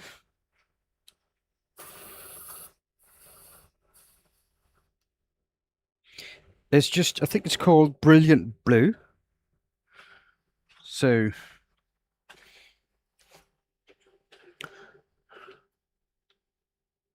Black Rock.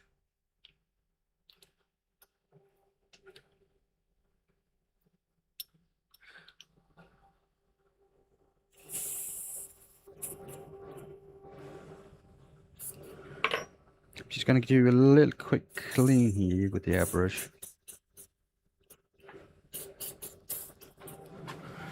Just a little quickie. While this dries anyway.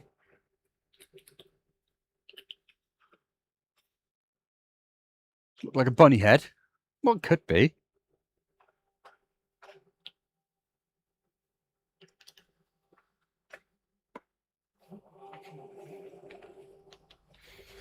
Got some of that in it as well.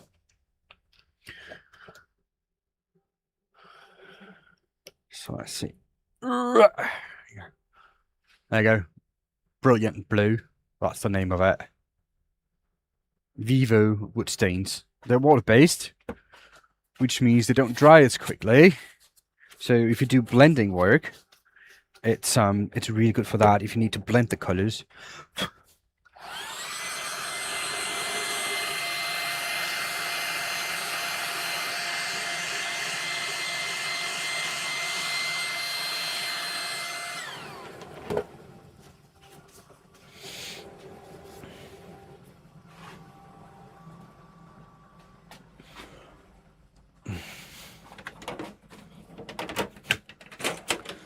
So let's see. Where are all my waxes?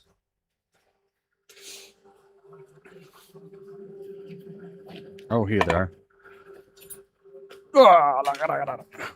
My big box of colors. There you go. That's my box of colors. And you said pink, right? There you go. I have a pink. I do have a pink.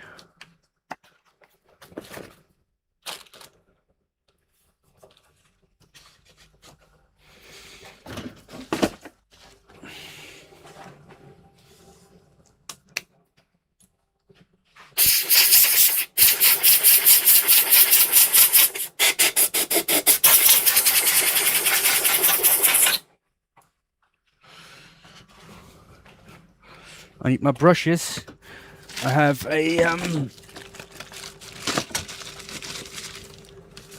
collection of brushes. Where are they?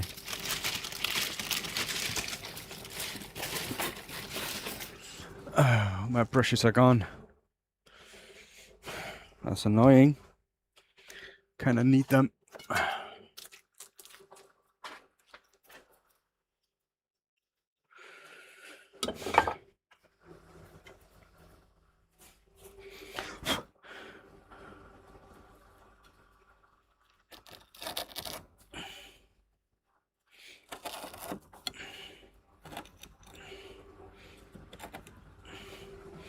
There you go. It's just a normal painter's brush that I cut off the hairs, so it's really short, which means it's really good for this kind of stuff. So when we do this, hold on a sec. This is annoying. Okay, when we do this, you need to make sure that the grain are clean. There are no debris in the grain, otherwise this will not stick. So look at that pink.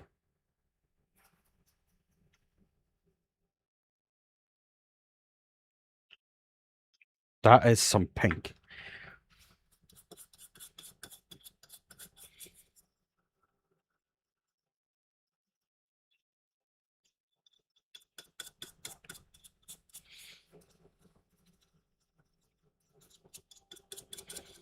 A short-haired brush like this works really well. You just need to massage it into the grain a little bit.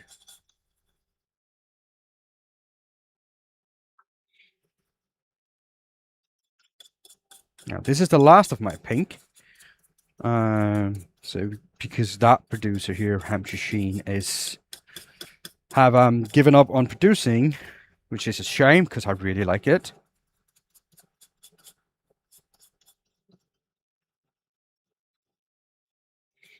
But yeah, I'm trying to find some like the colors. I found a supplement.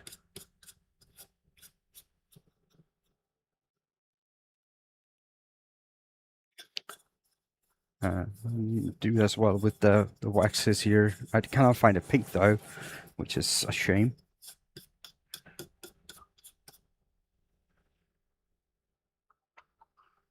Now with this waxes here, you need to move a little bit quickly to get it off again. Because if it dries, the wax, before you rub it off, it will just leave all over the surface. But like this, if you're like moving fairly quickly, it will just stay in the grain and you can get it off the rest of the workpiece. Rub off, sorry. Yeah, I know, Michael. I thought myself when I said it, it's like, nah, nobody's that dirty. But yeah, of course, I forgot that. I had you.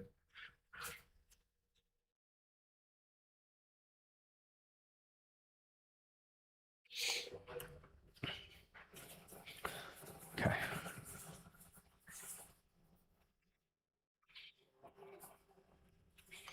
So that's not too bad. What do you guys think?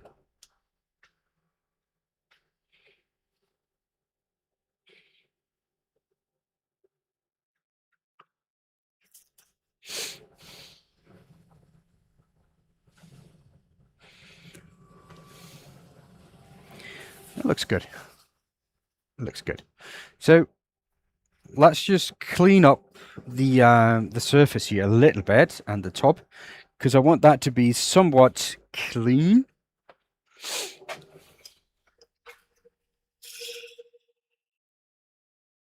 If I can do that. I'm just using a little bit of sandpaper and trying to be careful. Let's see. Yeah, that worked.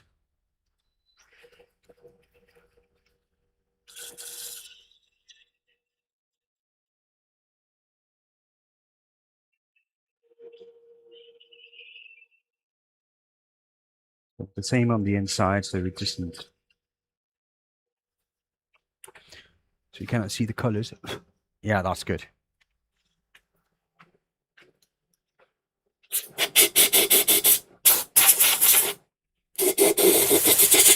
Now I can add some Celtalag in it, which gonna make it it's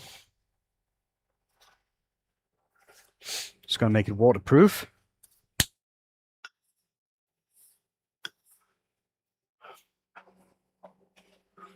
So we can actually have the flowers in it, like fresh flowers.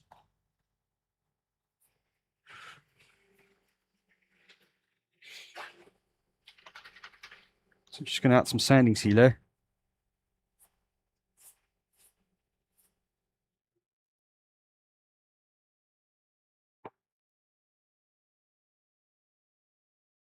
Just gonna help preserve the piece.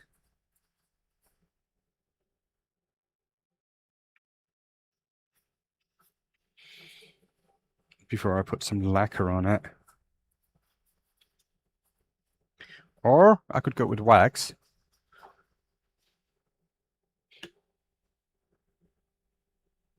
I'm sorry if you're tired, Sam.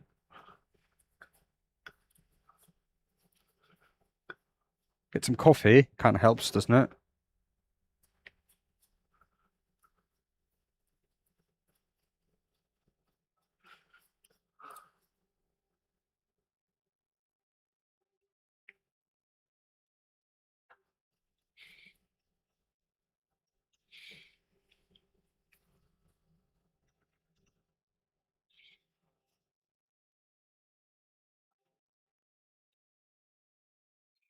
Do, do, do.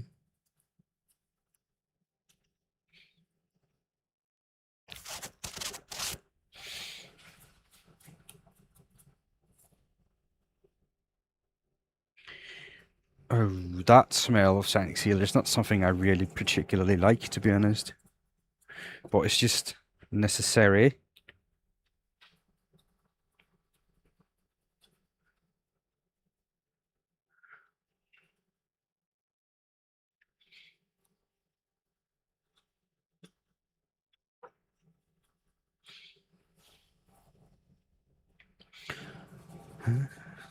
Like, you need to make a barrier between the colors and the next step. Oops.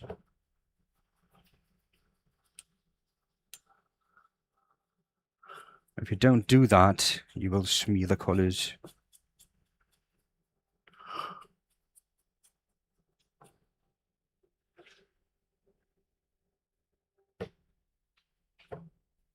Oh.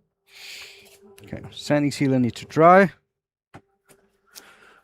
Now, I would prefer wax. But the problem is, the wax will probably lay into the pores of this timber and leave white lines. And I don't want that particularly.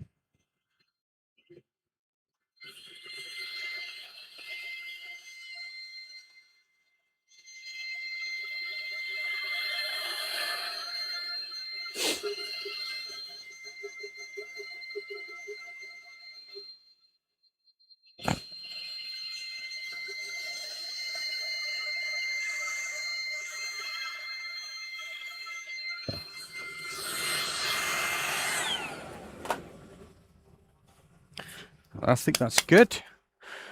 Get the old steel ball again.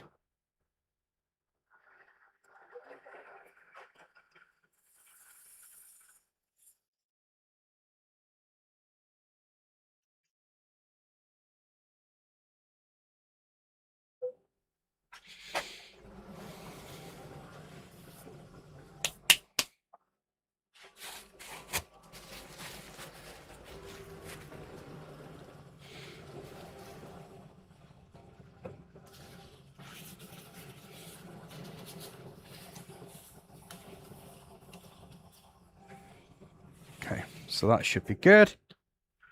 Just need that spirit to dry off. I mean,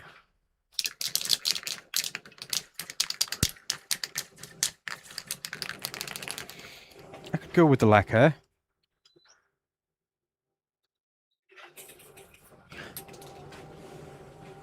I mean, I would prefer wax, to be honest. I was just afraid that the wax will, it will go into the pores of this.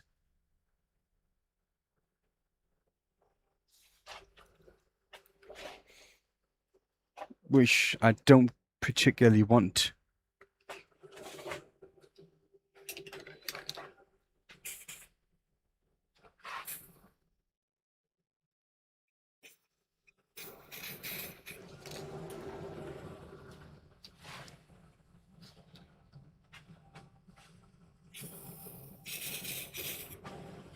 Oh, I don't like that sputter. Means I'm almost out.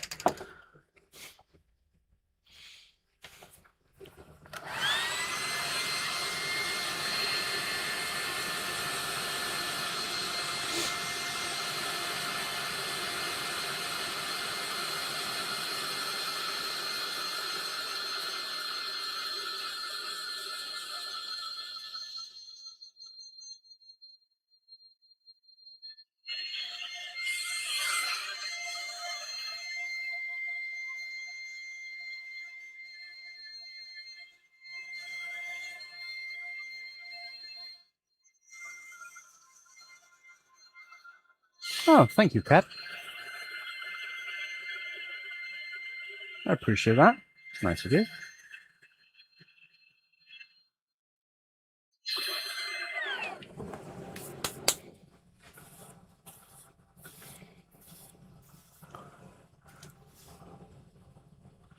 Oh, that's good.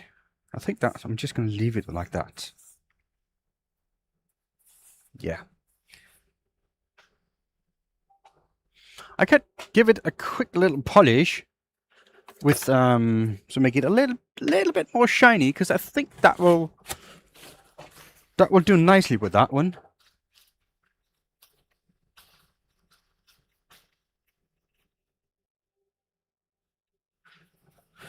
Oh, this is just really fine. It's microfine Yorkshire grit. So it just don't remove that much, and remind you that's just one layer of lacquer on there, so it's not a lot of material to remove.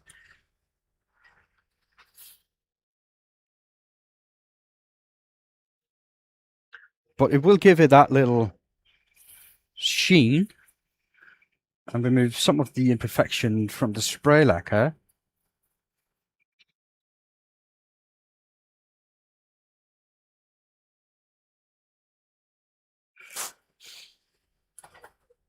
Well, you have a good trip there, soldier. Yeah, I'm guessing that, you know, proper clothing and not PJs would be good for going outside. My wife will actually, a good day for her if she doesn't leave her bathrobe all day. If she can just be in that, that's a good day for her. There you go. I think that's good. I wouldn't I wouldn't say that's a bad thing. I mean, being your PJs all day, I can get aboard with that.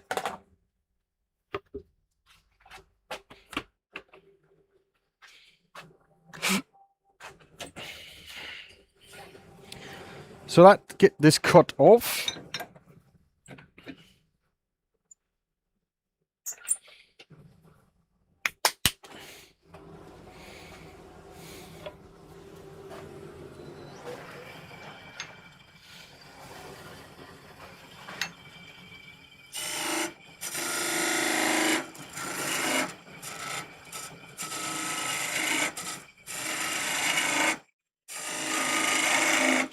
I'm just going to go with the skew.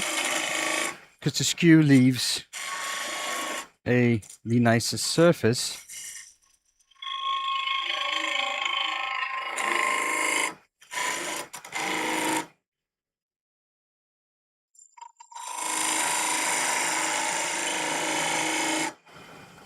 Now I need to make it a little bit concave at the bottom.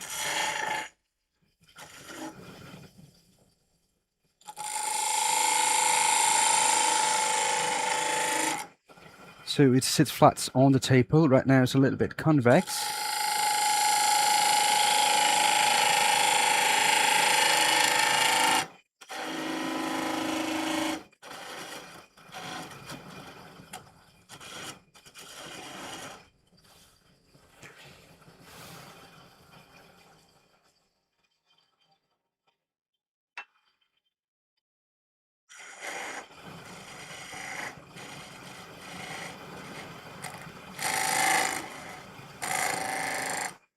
Okay.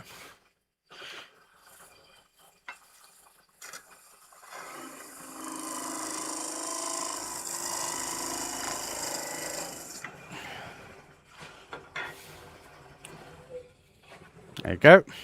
I cut it. Just need to sand that little knob. You can see there's a little knob there. Just need to get rid of that. I didn't go through the bottom. So that's all well.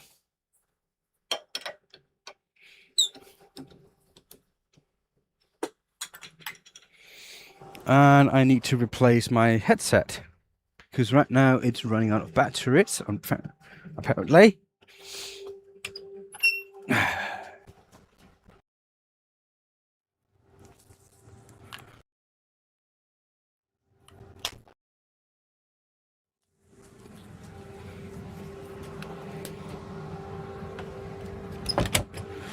There we go.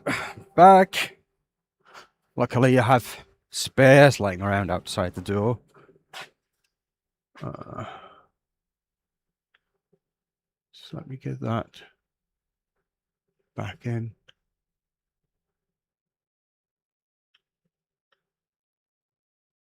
Okay.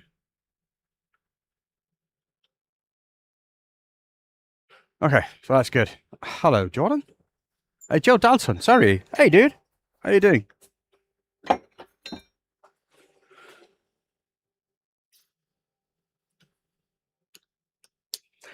So let's get that dismounted and get a little sanding disc in there instead.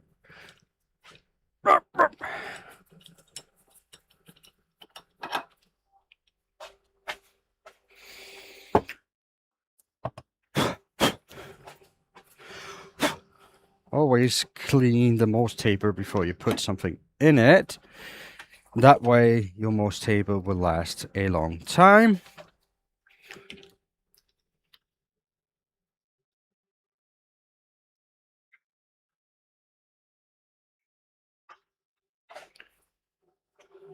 And let's be honest, replacing a spindle is not cheap, so we might as well get it to last as long as we can.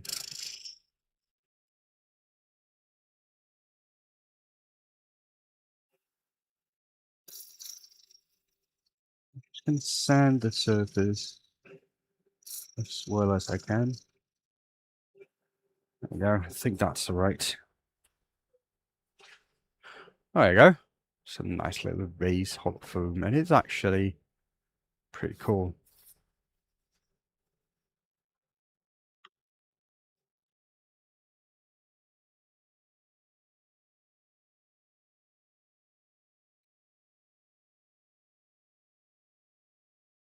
Yeah, a little dusted, but that's fine. Yeah, I think this looks good. I think that looks good. All right, let's put that aside. Now, I promised Miss Soldier, they're probably left already. I did promise something with sparkles. That can be done in several ways.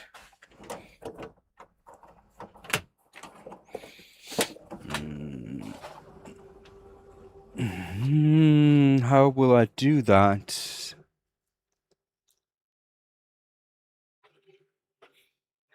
Am I in a sparkling mood?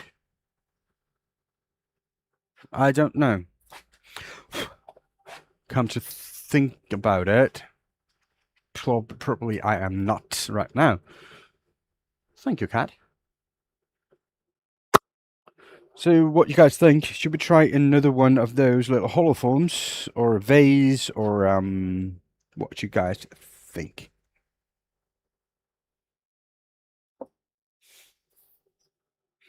Because we got this one sorted. That looks pretty good.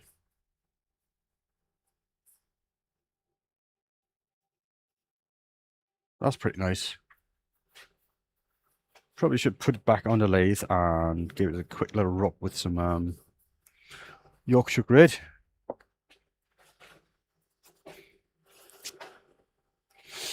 What do you guys think? Any ideas? No? Ooh. Yeah, that could be nice as well. I just had an idea. I just had an idea. I need a little bit of maple.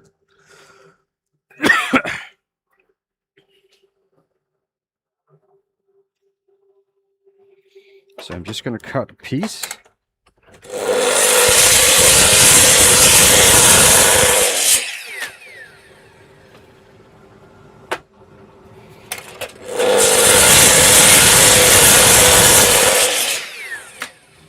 There you go.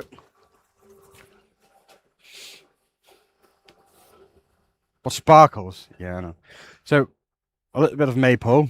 You know, we all have our wood stash. This is a part of mine. So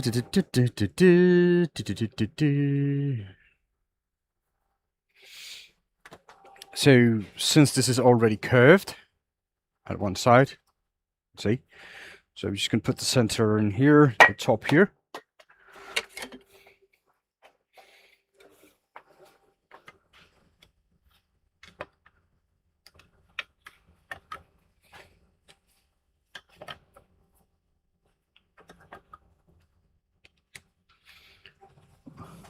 And we're going to go with a little bit of sparkles here. Yes, we're going to go sparkles. But we're going to do something other than that as well.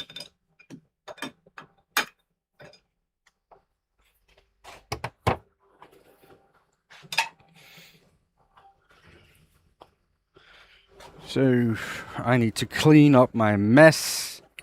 It is not looking good.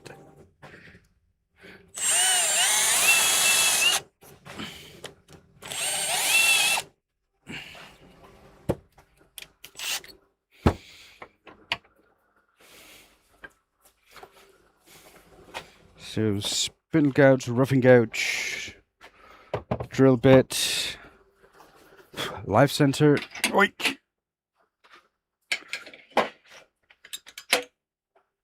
There we go. Chuck.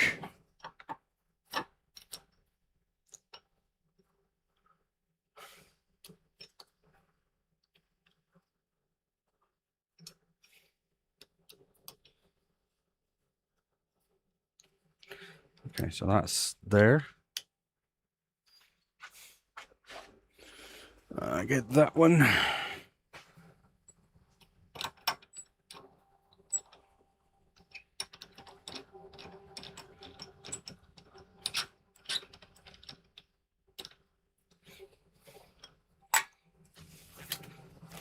Off with the gloves.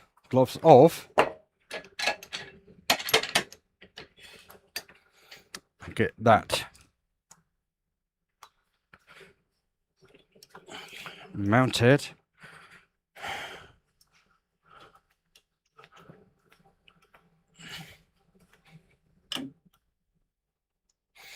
Like that. Get that little live center. Oh, get up here, you.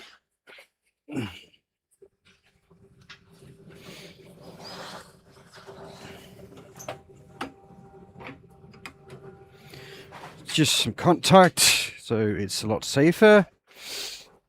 Helmet back on, and let's rough out a ball. Because it's been a while since I've done something like this. So I thought this would be a good idea.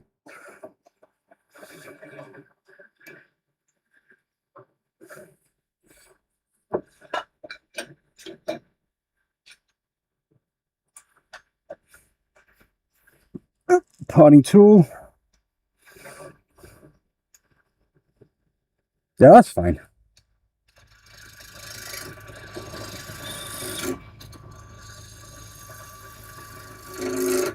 Get that bottom flat and straight. Ooh.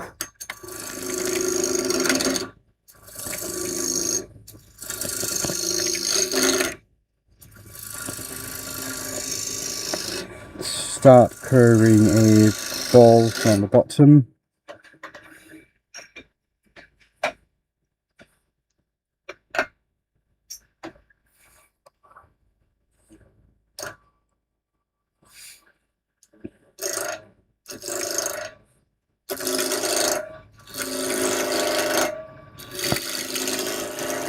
Ooh, those shavings are hitting. Oh, actually, they're hitting straight on my nipple. That's not a good sensation. I'm not into that kind of stuff.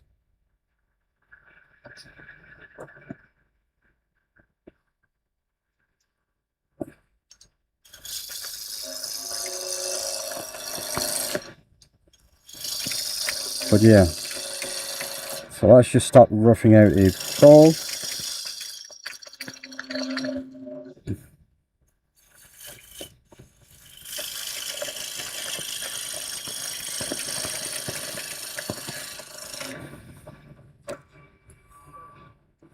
See, that's almost round, and that's a little bit off still, so that's not too bad.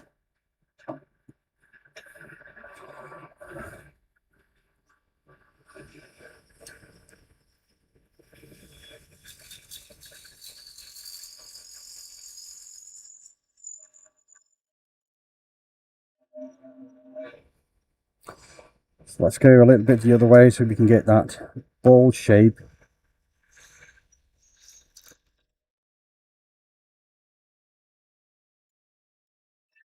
Get that bottom in a little bit more.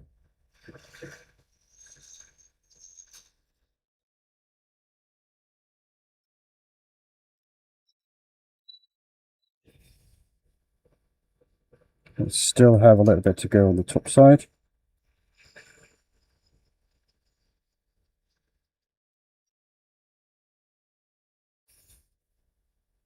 Still not there.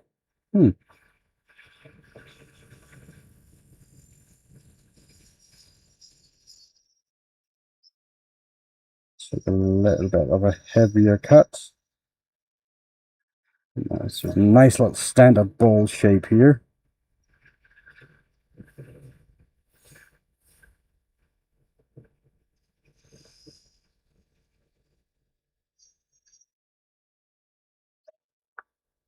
There we go, I think that's good.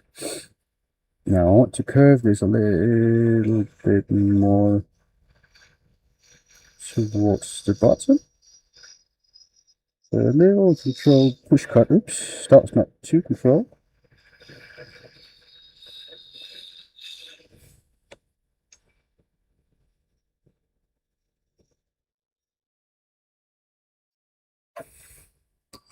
So let's see. Yeah, look at that surface. That's a nice straight off the gouge. I can work with that. It's good.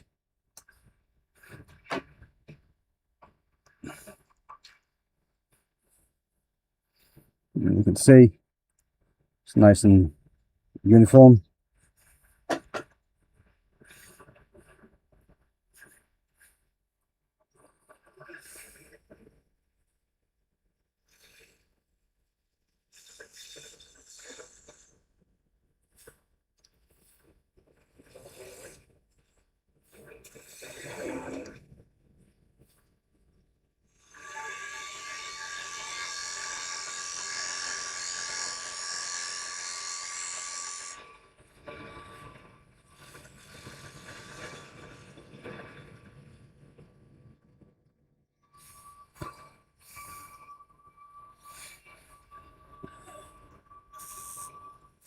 That's about right.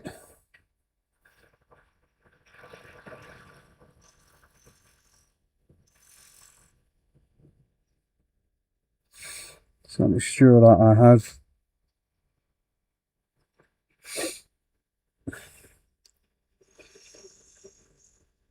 a nice corner down there for the chuck to hold on to.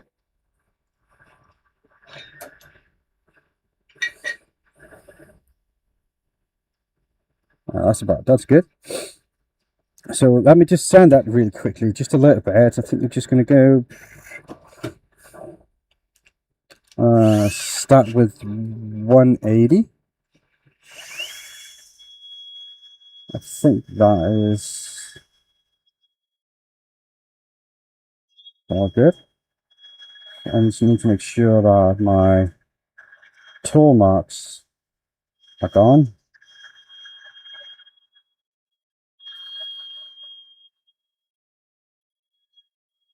Well, I don't need to be that, adamant about it, because I'm going to do something I have done before.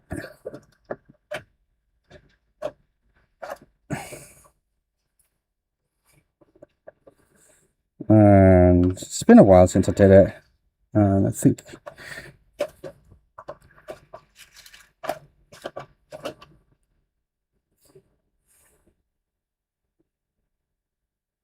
let me try that one. And yes, I'm going to get the sparkles back, so don't you worry.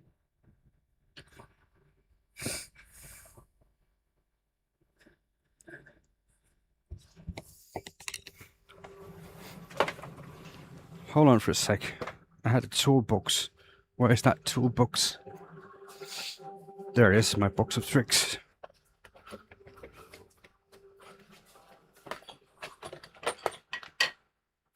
Do you go through a lot of tool batteries? No, not really. I have 5 amps on those I use the most.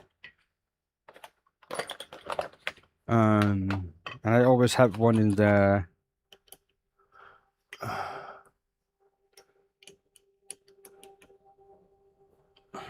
charger. So yeah.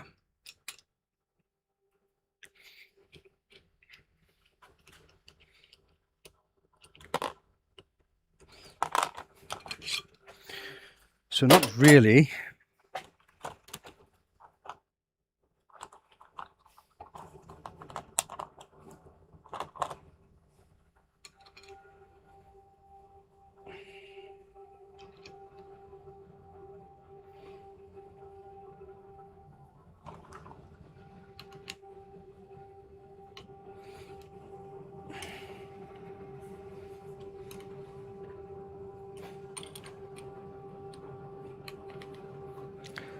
Trying to get that sorted. I'm just replacing the wheel. Use drill and cord. Yeah, I can imagine that.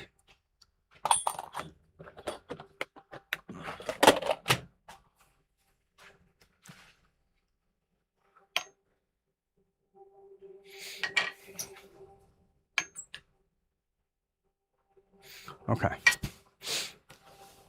So what I'm going to do, I'm going to go with the texturing tool.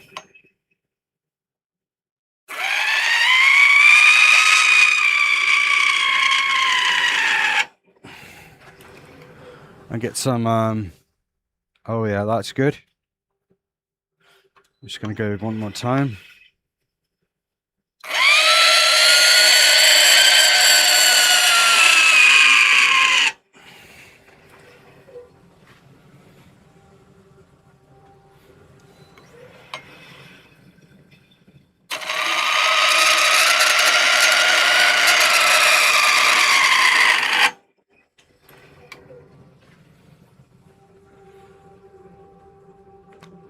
Oh yeah, that's going to be good.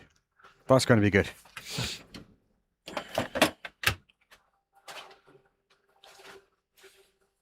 Actually, Sammy, it's a good thing that you asked that. I actually just bought it.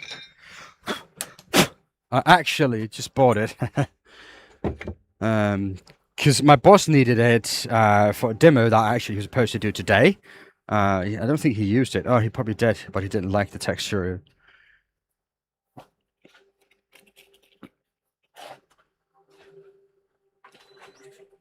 So I I just went in and bought a new one and gave him that one instead because I used that other one quite a bit.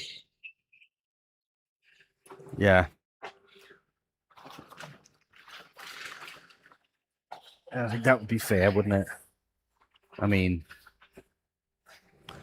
it's like a coconut, yes. I think that texture is going to be really cool. And I promised the sparkles, we're going to get the sparkles, just not yet.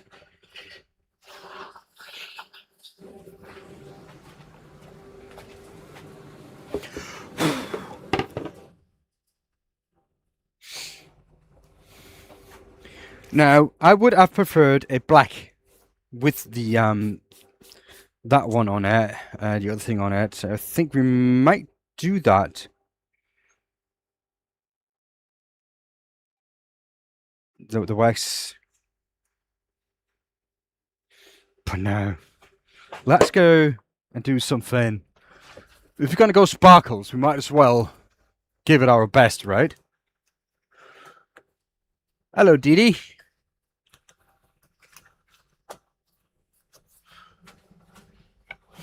So, let's see.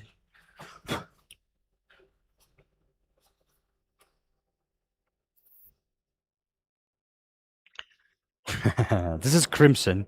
And no, it's not the crimson you think it is. This is...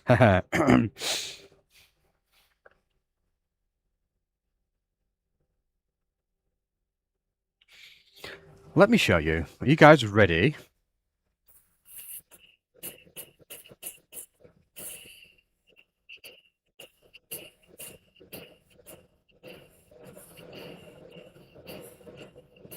It is actually hot pink.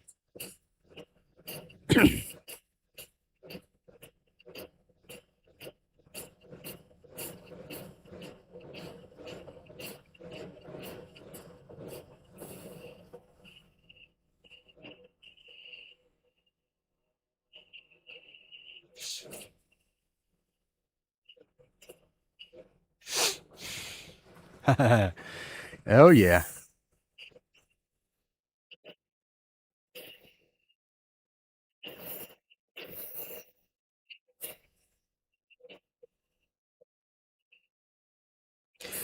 It is crazy.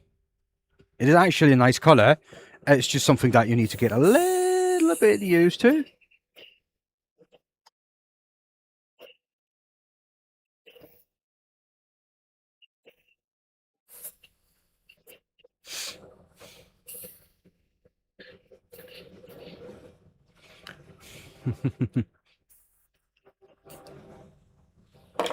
There you go. That's the base colour. I don't know if that's the camera's just getting yeah, I think that's about as close as it's get to the real colour.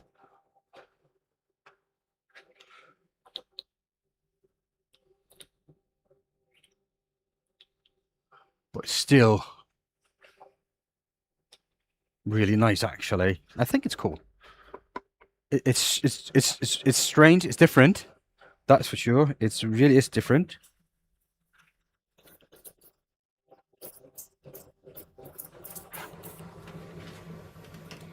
But it's not a bad colour. It is wild. So for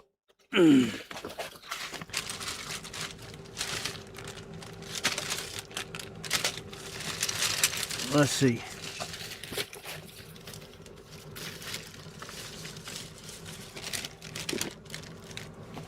What colour should we go with the I think now purple might be a option. So we have a purple, a blue. We have gold. I don't think I want gold on it. Green could be good. White or black. We also have a bronze. And got silver. Gold we did already. About pink. See, I don't want to go pink. So pink is going to be put back. Purple or white? What do you think purple? Do you think purple would stand out enough? I don't think. Maybe white. I'm still... Black? Do you think black? Wax? Black is going to go in all the small little crevices. That's kind of where black's going to be.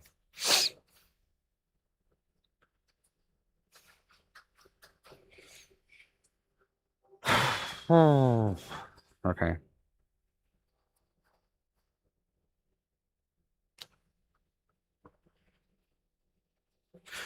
All right. Decisions have been made.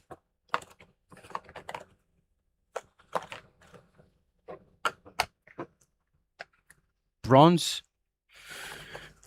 You guys have crazy ideas.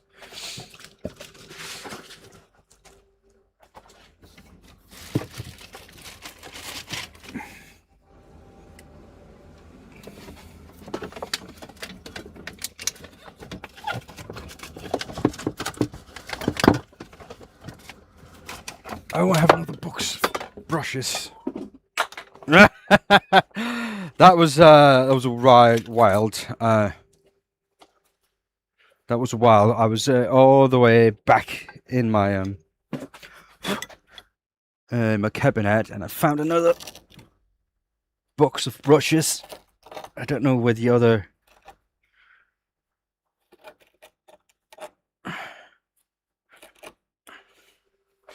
I had some with already red colour on it.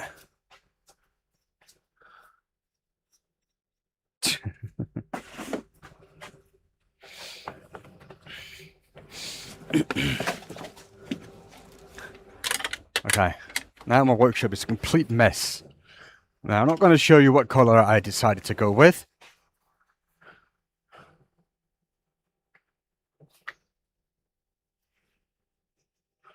Or you could probably see it if you look really closely at the bottom camera.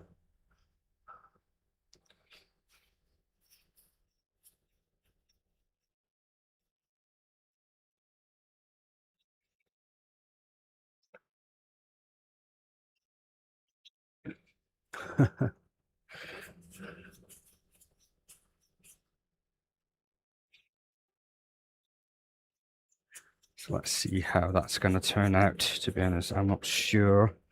Well, the good thing is I can always remove it with a gouge.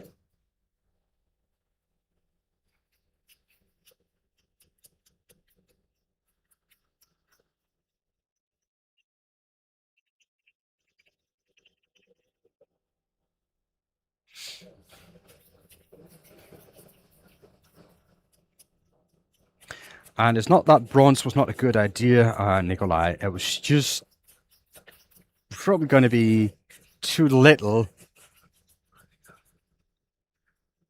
Probably not going to be able to see that well. Thank you, Smokes. Welcome in.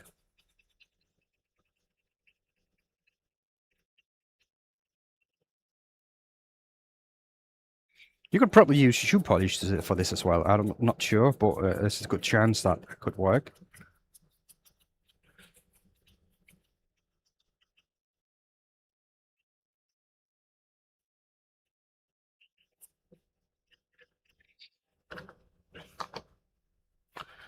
Will it be sparky black? No.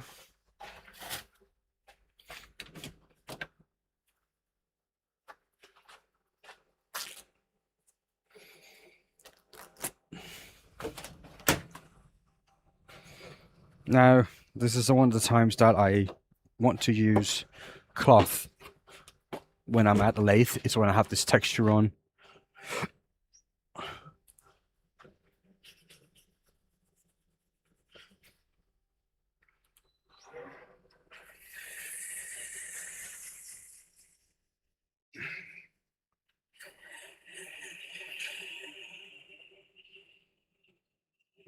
Because if I don't use cloth, the paper will just get destroyed really quickly.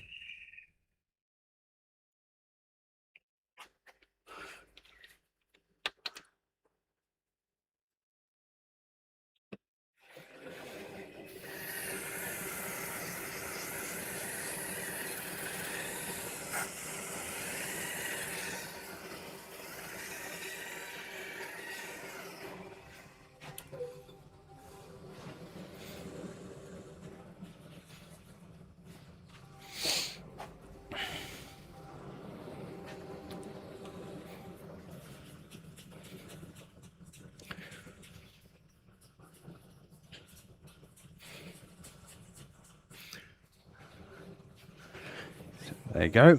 That's not too bad.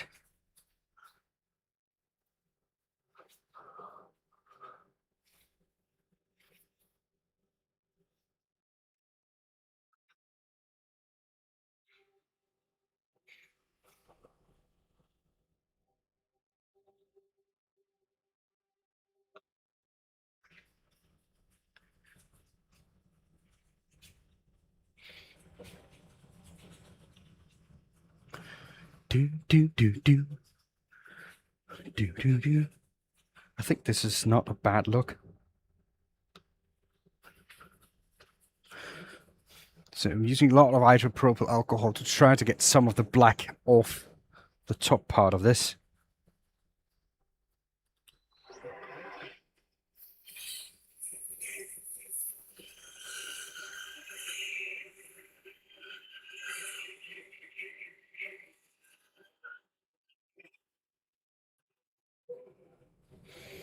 Okay. That's not bad. That's cool. That's good. Gonna leave it like that.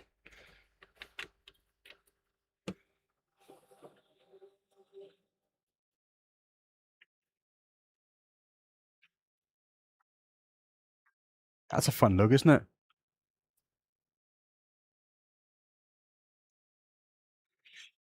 That is a fun look. That's a fun look. They were supposed to get the sanding sealer and some spray lacquer.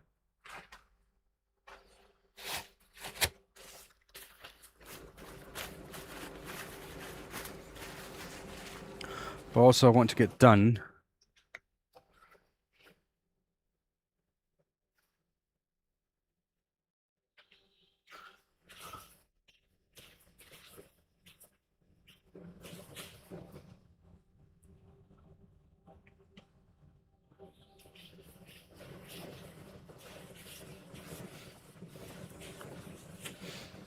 Look how that colour pop.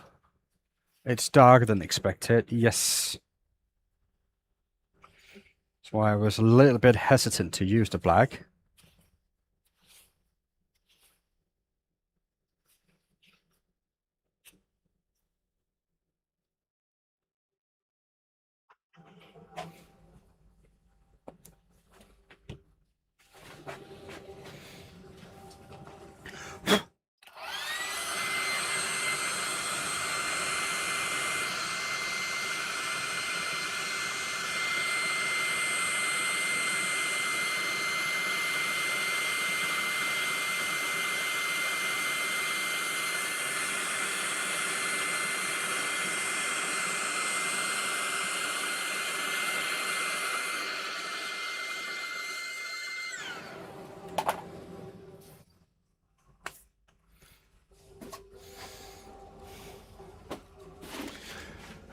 Get some of that.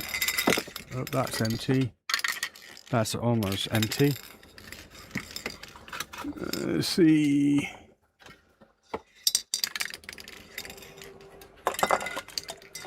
I'm running out of lacquer as well.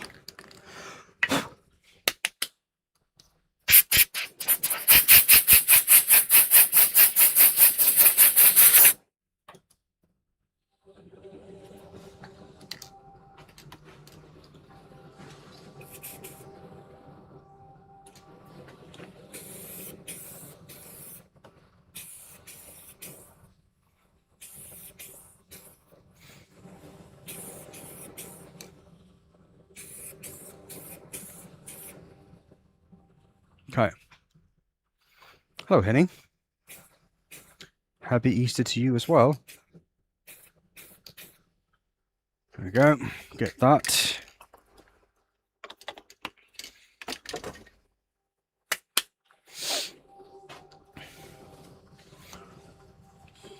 Glad you like it. Henning says, hello, good Easter, happy Easter. And he says it looks well.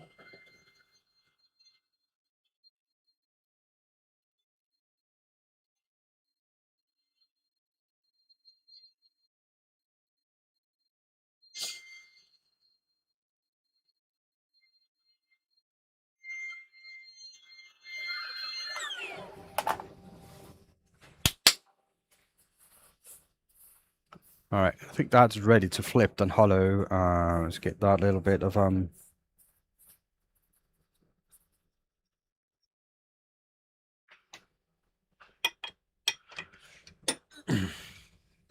sparkling in there that I promised. Oops, sorry.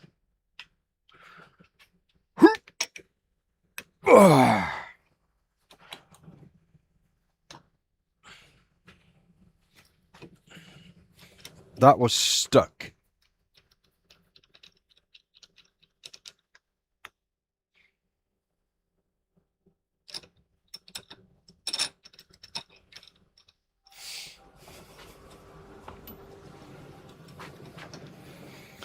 So let's hope I did that measurement right. I did.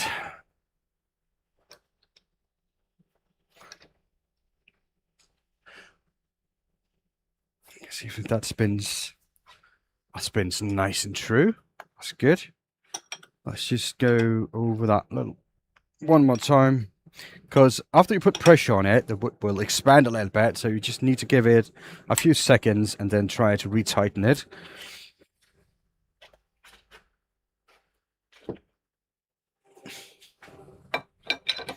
That's where you're pretty sure that you have a good grip. We don't want stuff flying off, do we?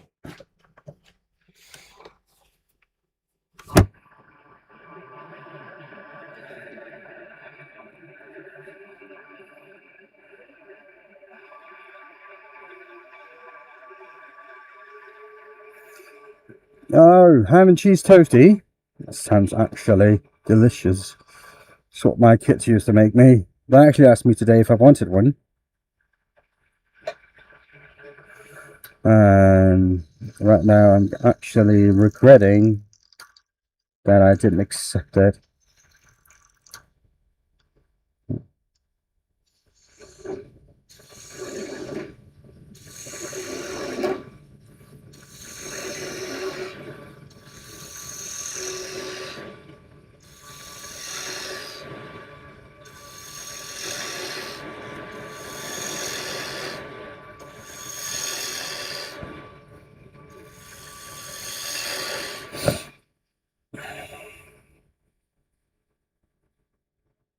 Always say yes to toasty. Yeah, you're probably right, Michael.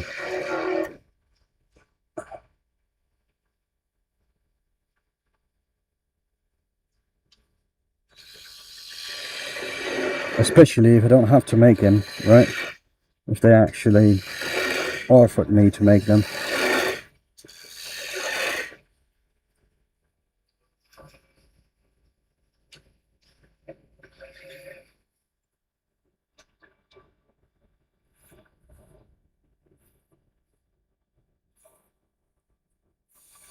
So get that tool rest a little bit closer. So I don't get too much overhang with my tool.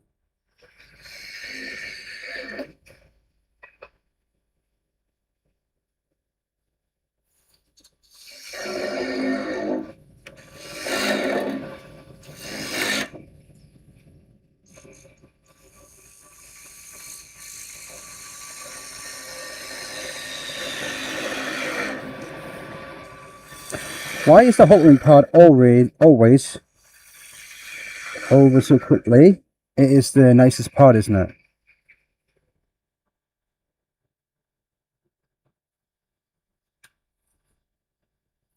So I'm about 3.8 centimeters deep, so it's about that. I still have quite a bit to go. But out of the sparkling part, I was thinking this best bit for sure. Exactly right there.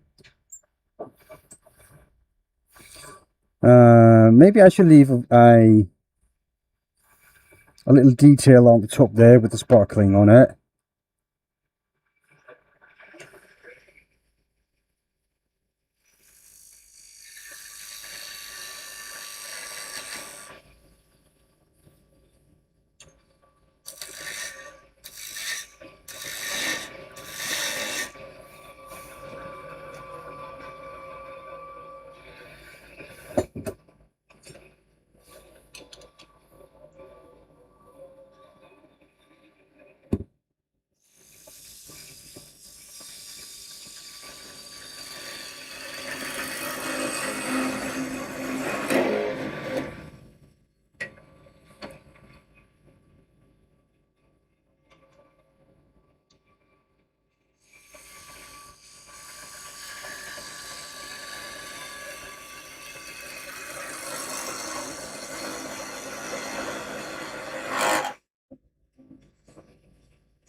Where is my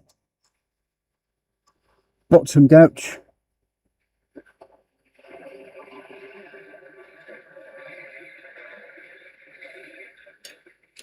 Huh. I'm missing some tools. It's annoying.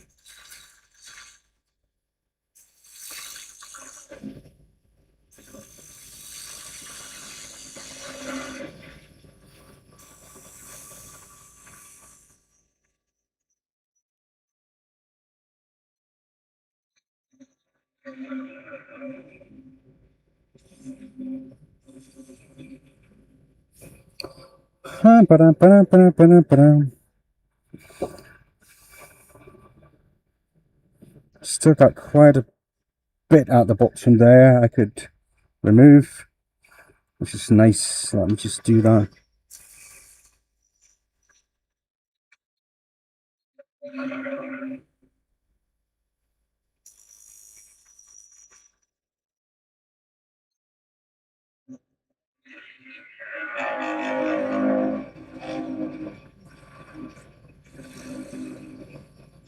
Okay.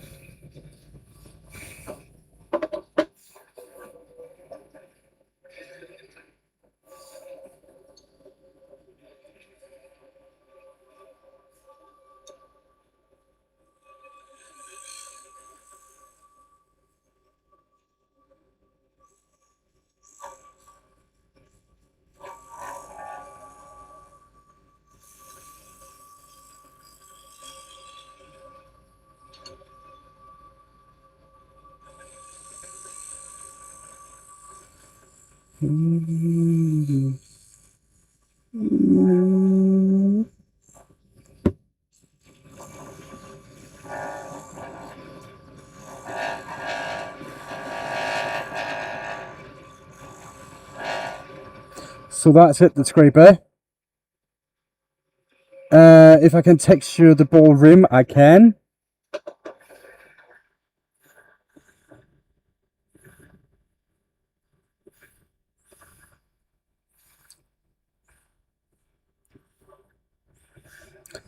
I didn't expect to, but yes, that is possible.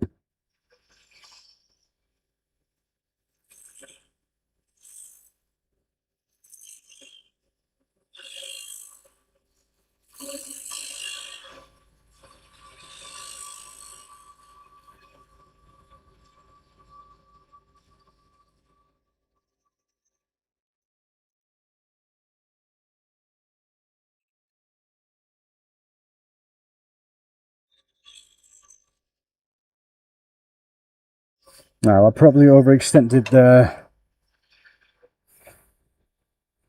use of that scraper quite a bit. It should have been sharpened, but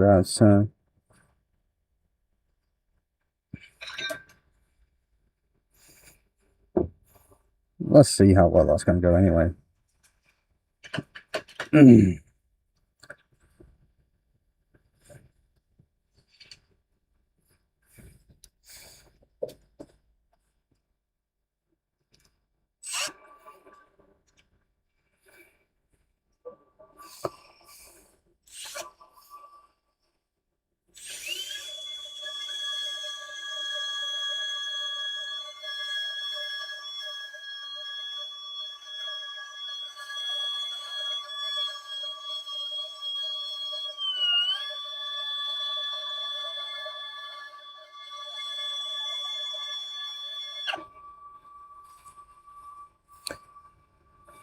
I was planning to use sparkles on the rim or on the complete inside of the ball, either way.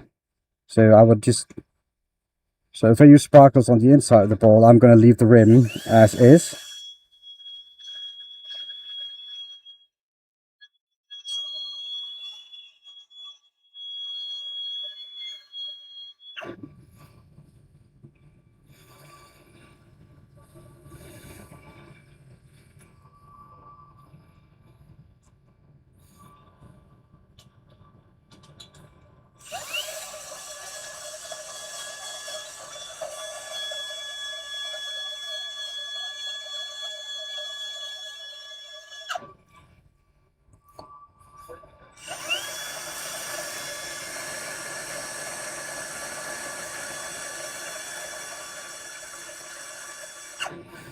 Okay, I'm gonna leave it like that. Yeah, that's good.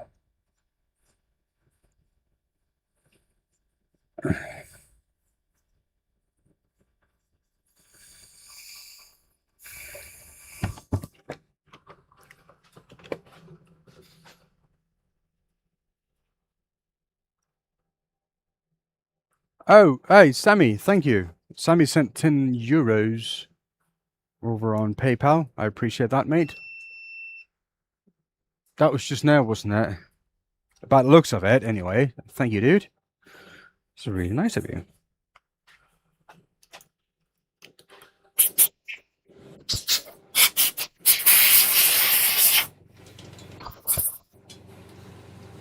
Coffee money, as we say. Let's see.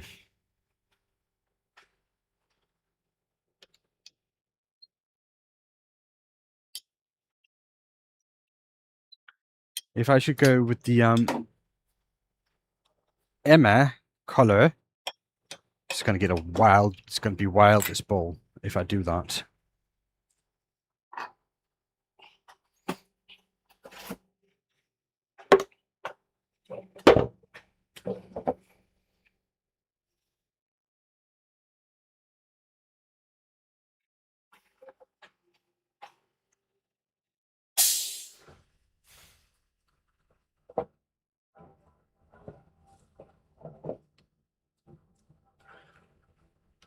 There you go.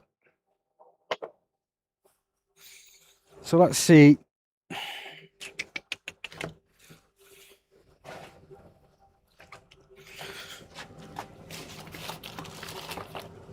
Where I should use those. Now I have a small stool. I think I should use it.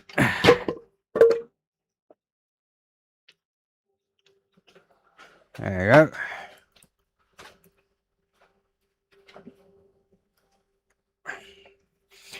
So either texture either MS Colors on the rim, or completely inside the ball except the rim. What do you guys think?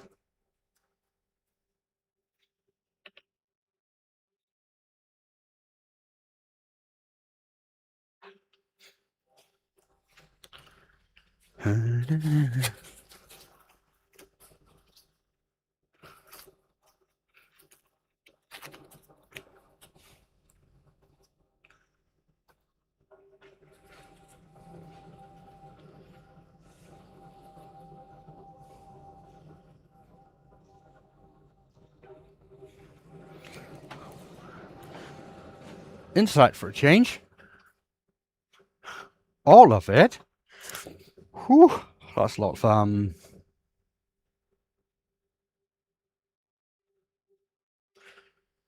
that's a lot of colors and pigments.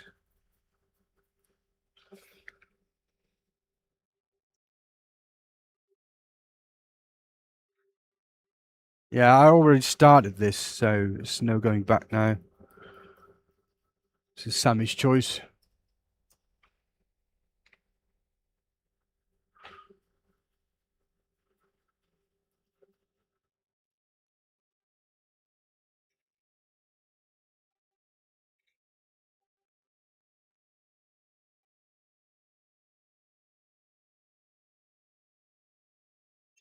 Maybe it's not the best idea to do it like this. Maybe I should have just done it on the lathe itself.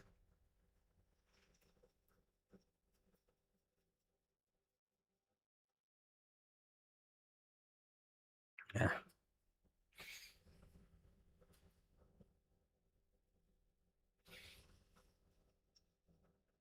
Now this is the white stuff I'm using is some kind of glue. It's used for a gold leaf and all applications like that. It's really nice. It dries rather quickly, and it will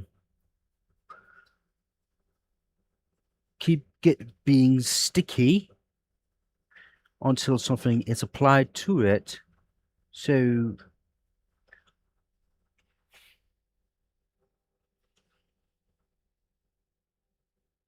as long as I haven't touched it with anything, this will be sticky.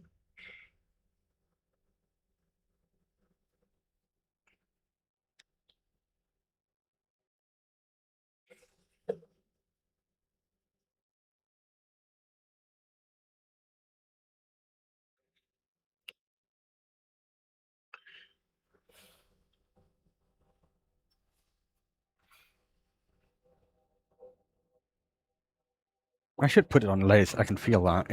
I need to be able to see it a little bit better like that.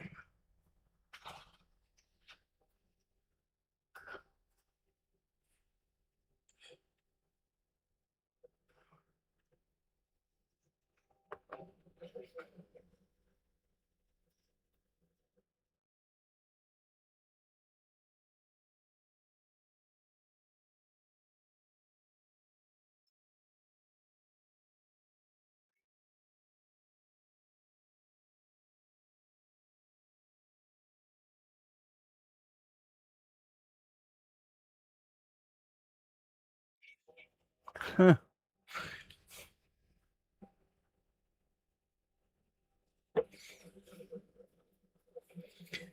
Yeah, this is probably not the best idea with a small brush like this.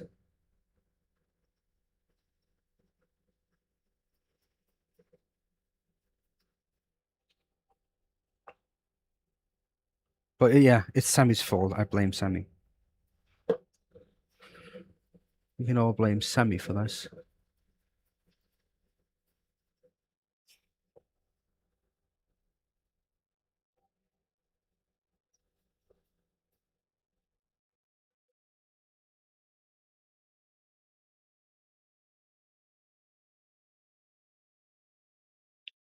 I'm just hoping that I'm getting full coverage. I mean, they could have a little bit of color to this so you can see where you put the glue actually. That would have been nice.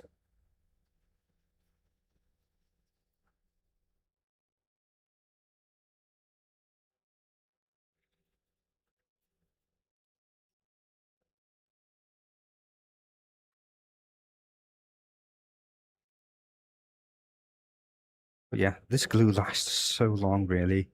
I I got like this 100 milliliter one. You can also get it in a half. I think it's 250 or half a liter. I don't think I will be able to use that big of amount because it's just so you don't need that much really. I hope.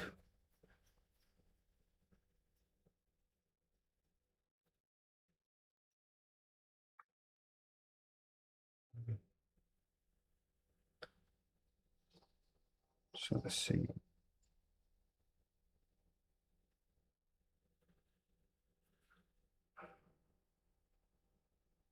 There's a spot there. I think. Oops. No, not on the remote. No, the button's gonna get sticky now. Oh, that was not good.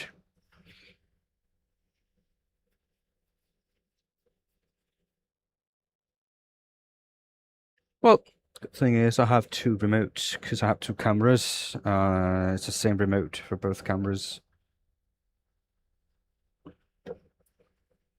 So I can always replace it if or when it breaks. Because let's be honest, electronic doesn't have the best of times trying to live in a workshop, does it?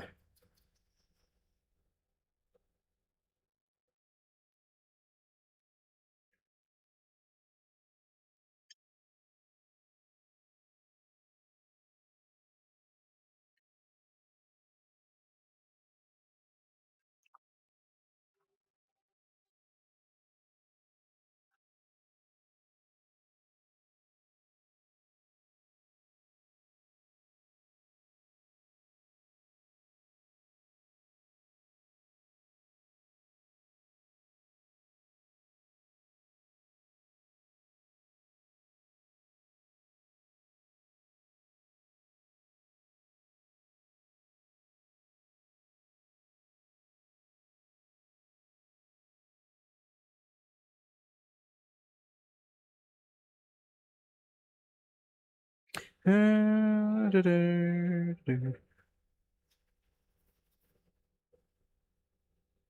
think I'm getting it, all of it.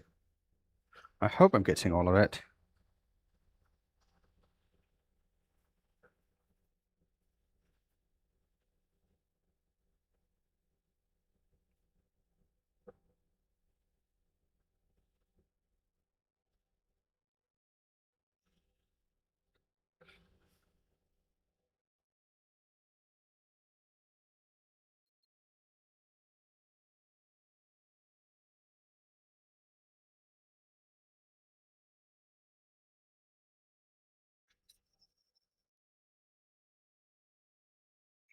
Okay, I think I'm there. I think. So this just needs to dry a little bit. And while it does that, let's give thank you to Miss Emma Cook and Team Tiny for sending me these pigments.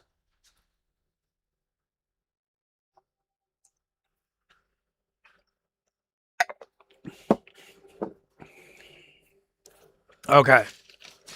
So now we're going to have a bonanza. Now it's going to be probably ridiculous.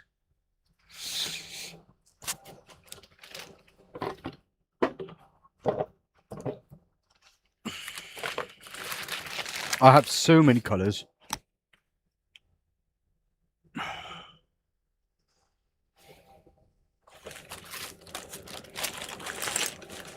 to choose from. So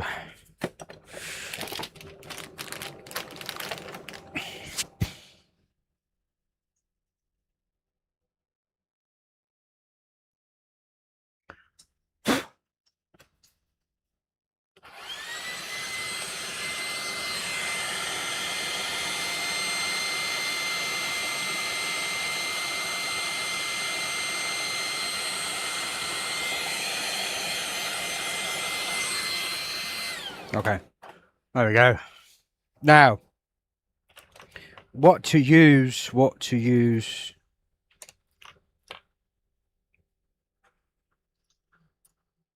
Gold.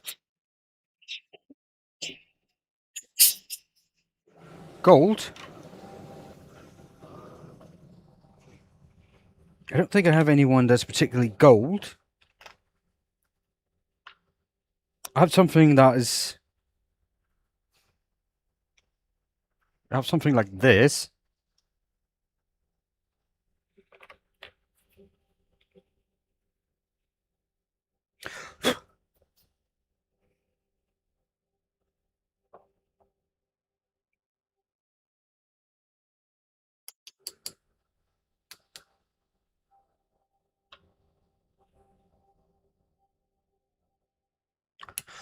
I think I'm going to go with this one. Blue sparkles.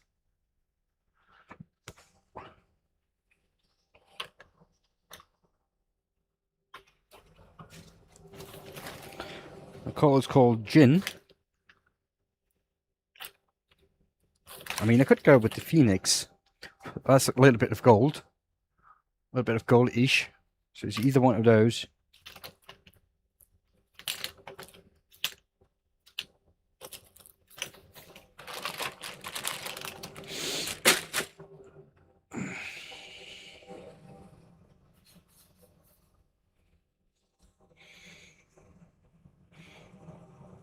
Now the problem is,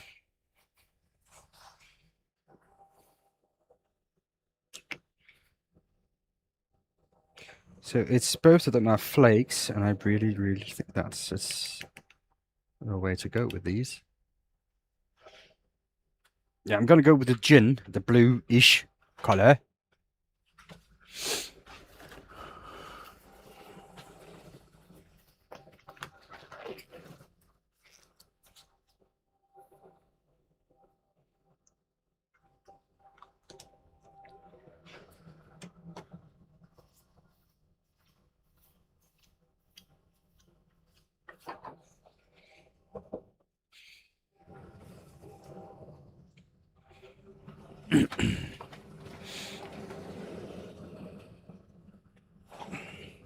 Now I'm going to keep the extraction fan going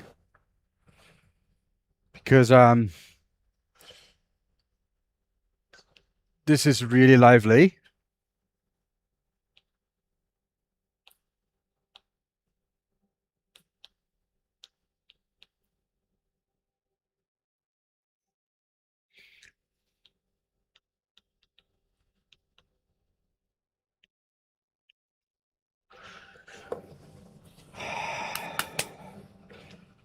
And try to control my own breathing.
Oh, this is going to use a lot of those flakes. I can feel that.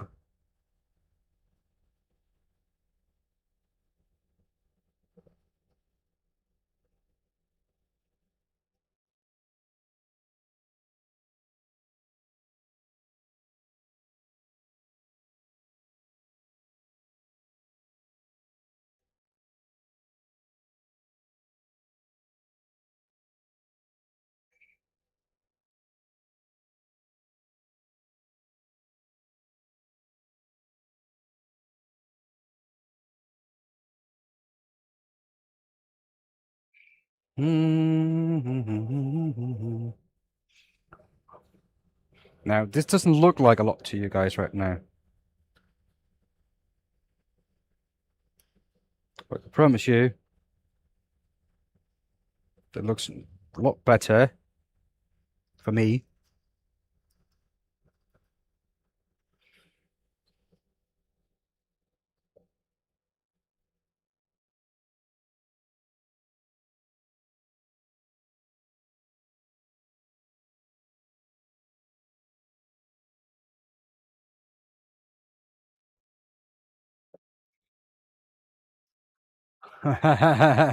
Yeah, beyond the point of no return, that's for sure.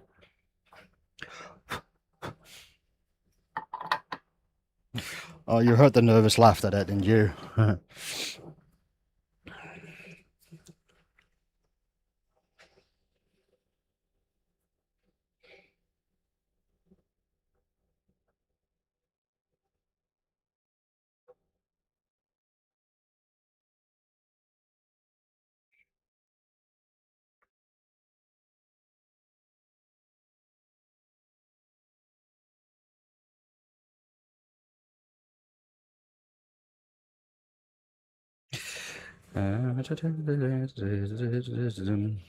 think I'm going to turn off distraction. I probably will regret it. And turn it back on in a little bit. But yeah, I'm regretting that already. Because that sucks away so many particles.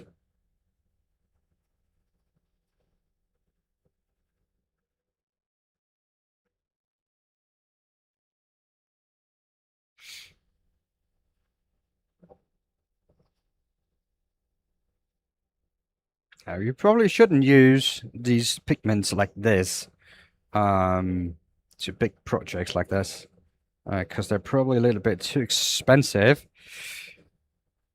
But I'm really lucky that, you know, she gave it to me. They gave it to me. How much?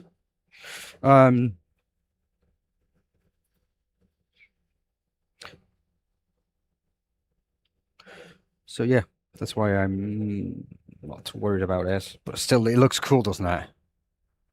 You can't hear the fan at all? I hope not.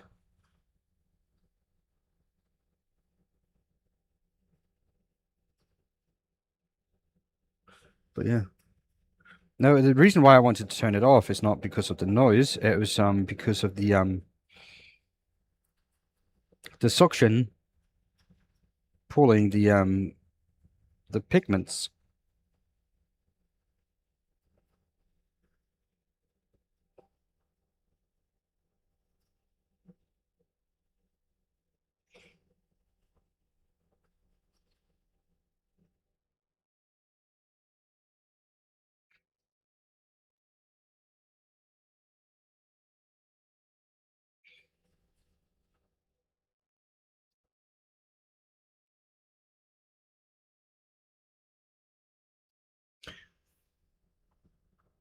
Yeah.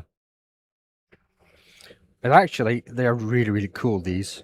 I really, really enjoy them. I use them as much as I can, but you know, I cannot use them all the time. And also they are not they're not the cheapest thing to buy. So that's why, you know, you should use them with you should think before you do it, but it's just like the same with resin, isn't it? Resin is fucking expensive. Like, sorry, resin is really expensive. So you know, so you should think when you use it.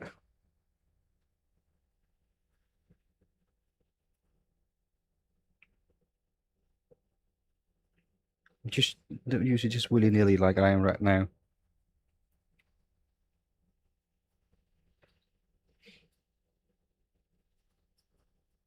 Unless you believe in the project.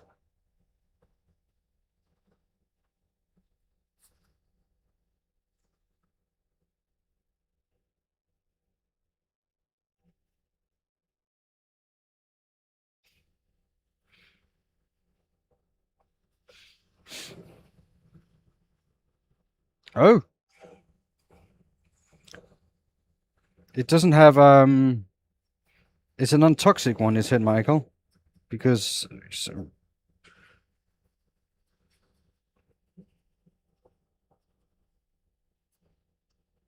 some resins have toxics in them. You shouldn't call them resins then, or just epoxy.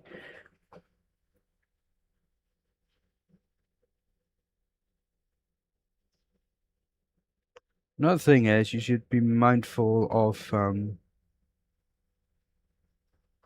these tweezers are really bad.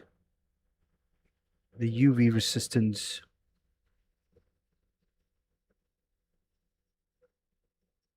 If it's UV resistance or not.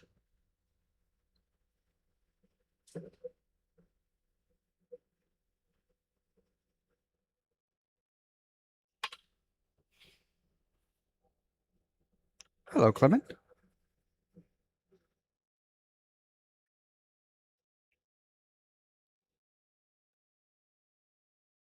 Or Cinemafel. Cinmanifel, sorry.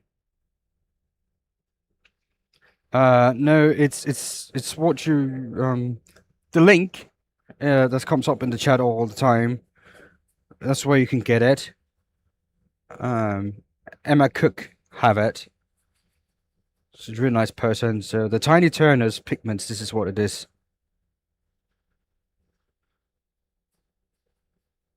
I don't think they will work that well with resin, these. I don't know, but I don't think they would.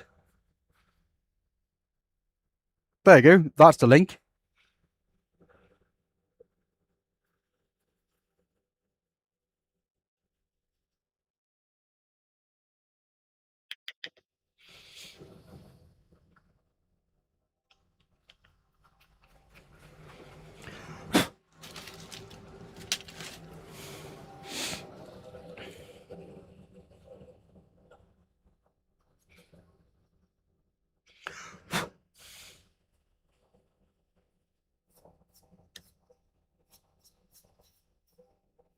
I got a reasonable good sharp edge here.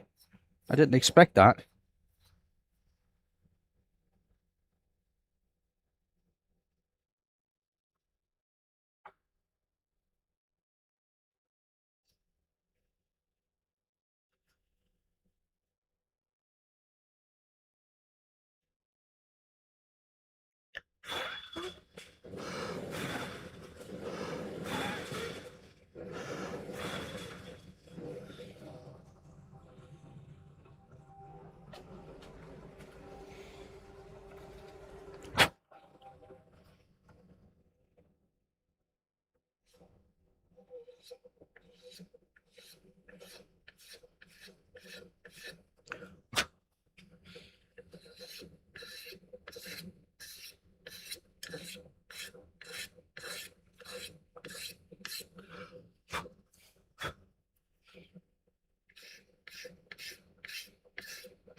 This is just a blade.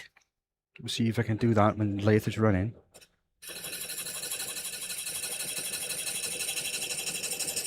That I use as a scraper.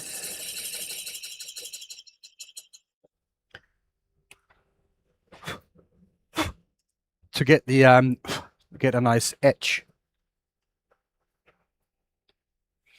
As you can see. Oh, look at that. That's a galaxy.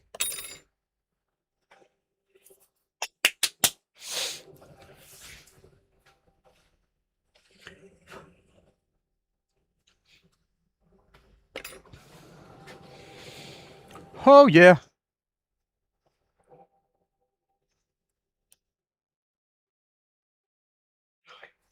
That's cool. That's actually pretty cool.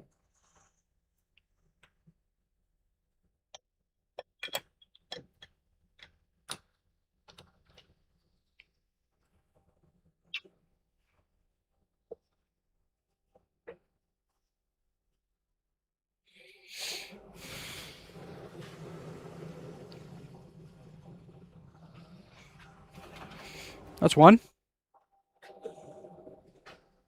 Two.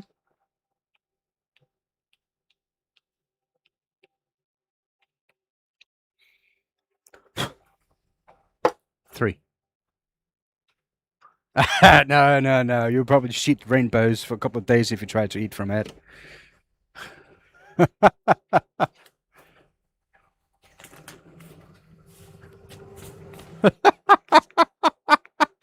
Imagine that. Rainbow poop for a week.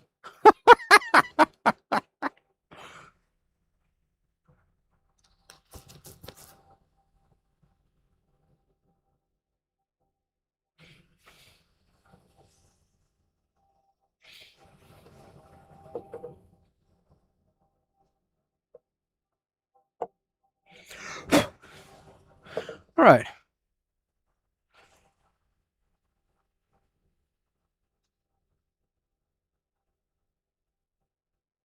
That's not too bad.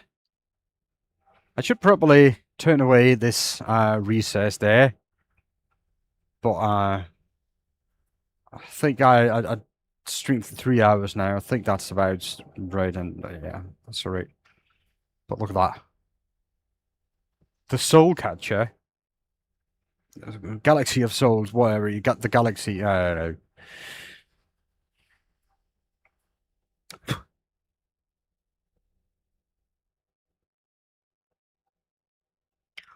But it's pretty cool, isn't it? Yeah, quite a few hours. But this one's cool. That one is nice. I like the colours in this.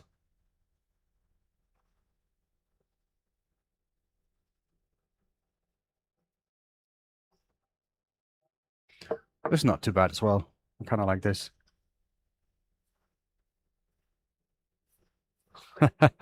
Dreamcatcher. There you go, Sammy. The Dreamcatcher.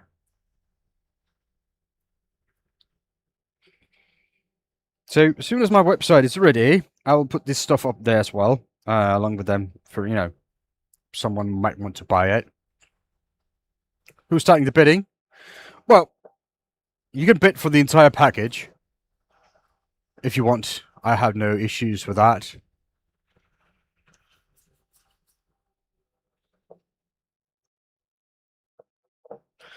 I even make sure those twos are watertight. Yeah, I can make them watertight so you can use them for flowers. But just remember, shipping comes on top of it, so it's probably going to be annoying.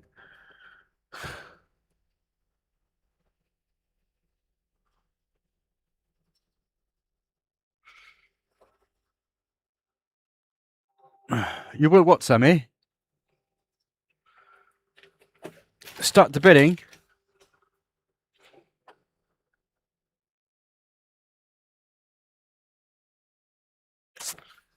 Got one of them things off, yeah? Pint blanks, hoodie.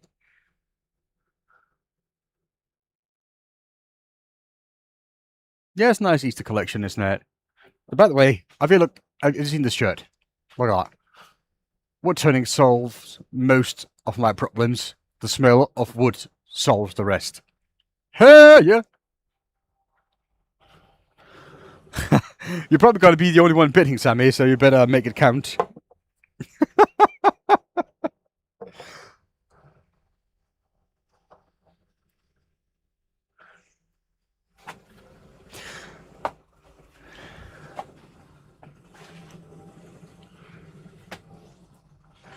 So yeah.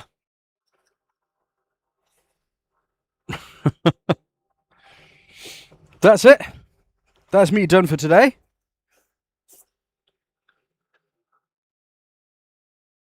I think they are. I think they are, Michael.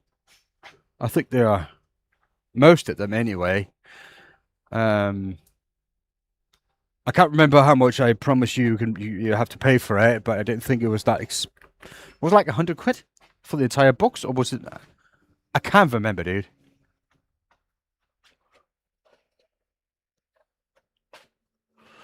I can't remember. But yeah. You're welcome, Sammy. Thank you for watching, all of you. We made the soul catcher. Nicely called and named. So that's cool. And this little Easter egg hollow form. So that's nice. A nice little vase. Blue and purple. So that's pretty cool. So yeah, thank you for guys watching. I hope you can see the colours, like the what you call it. The lighting has changed quite a bit, and I hope that helped a little bit. But yeah, thank you for watching.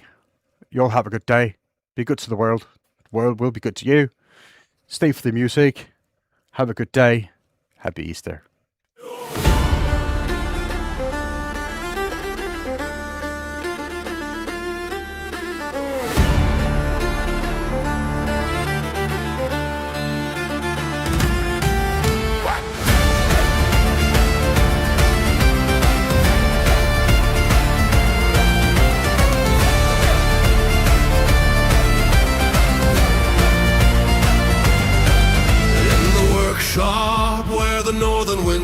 Stands a craftsman where the tall timbers grow with a chisel like a warrior spear. Every cut brings the old world near.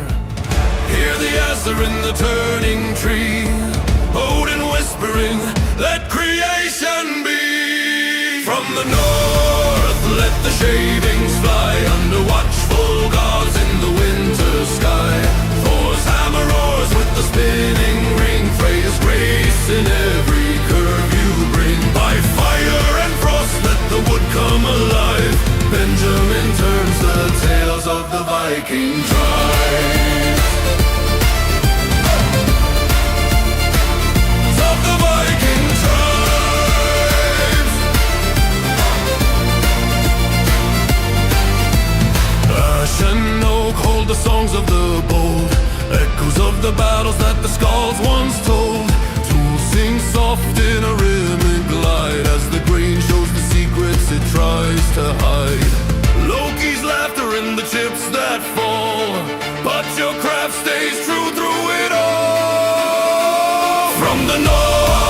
Let the shavings fly under watchful gods in the winter sky.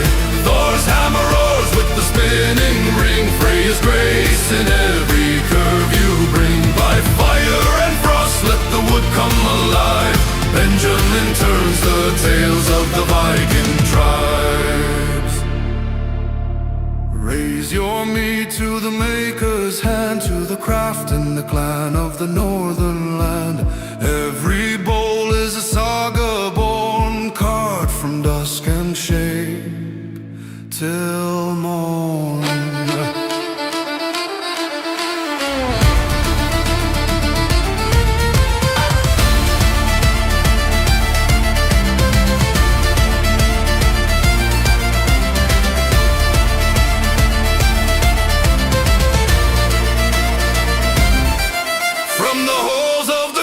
Let the echoes ring of the wood-turning warrior and the stories he brings. Let the world hear the call from the workshop flame.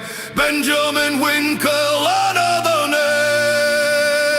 From the north, let the shavings fly under watchful gods in the winter sky. Thor's hammer roars with the spinning ring. Freya's grace in every curve you bring. By fire and frost let the wood come alive. Benjamin turns the tales of the Viking tribe. Of the Viking tribe.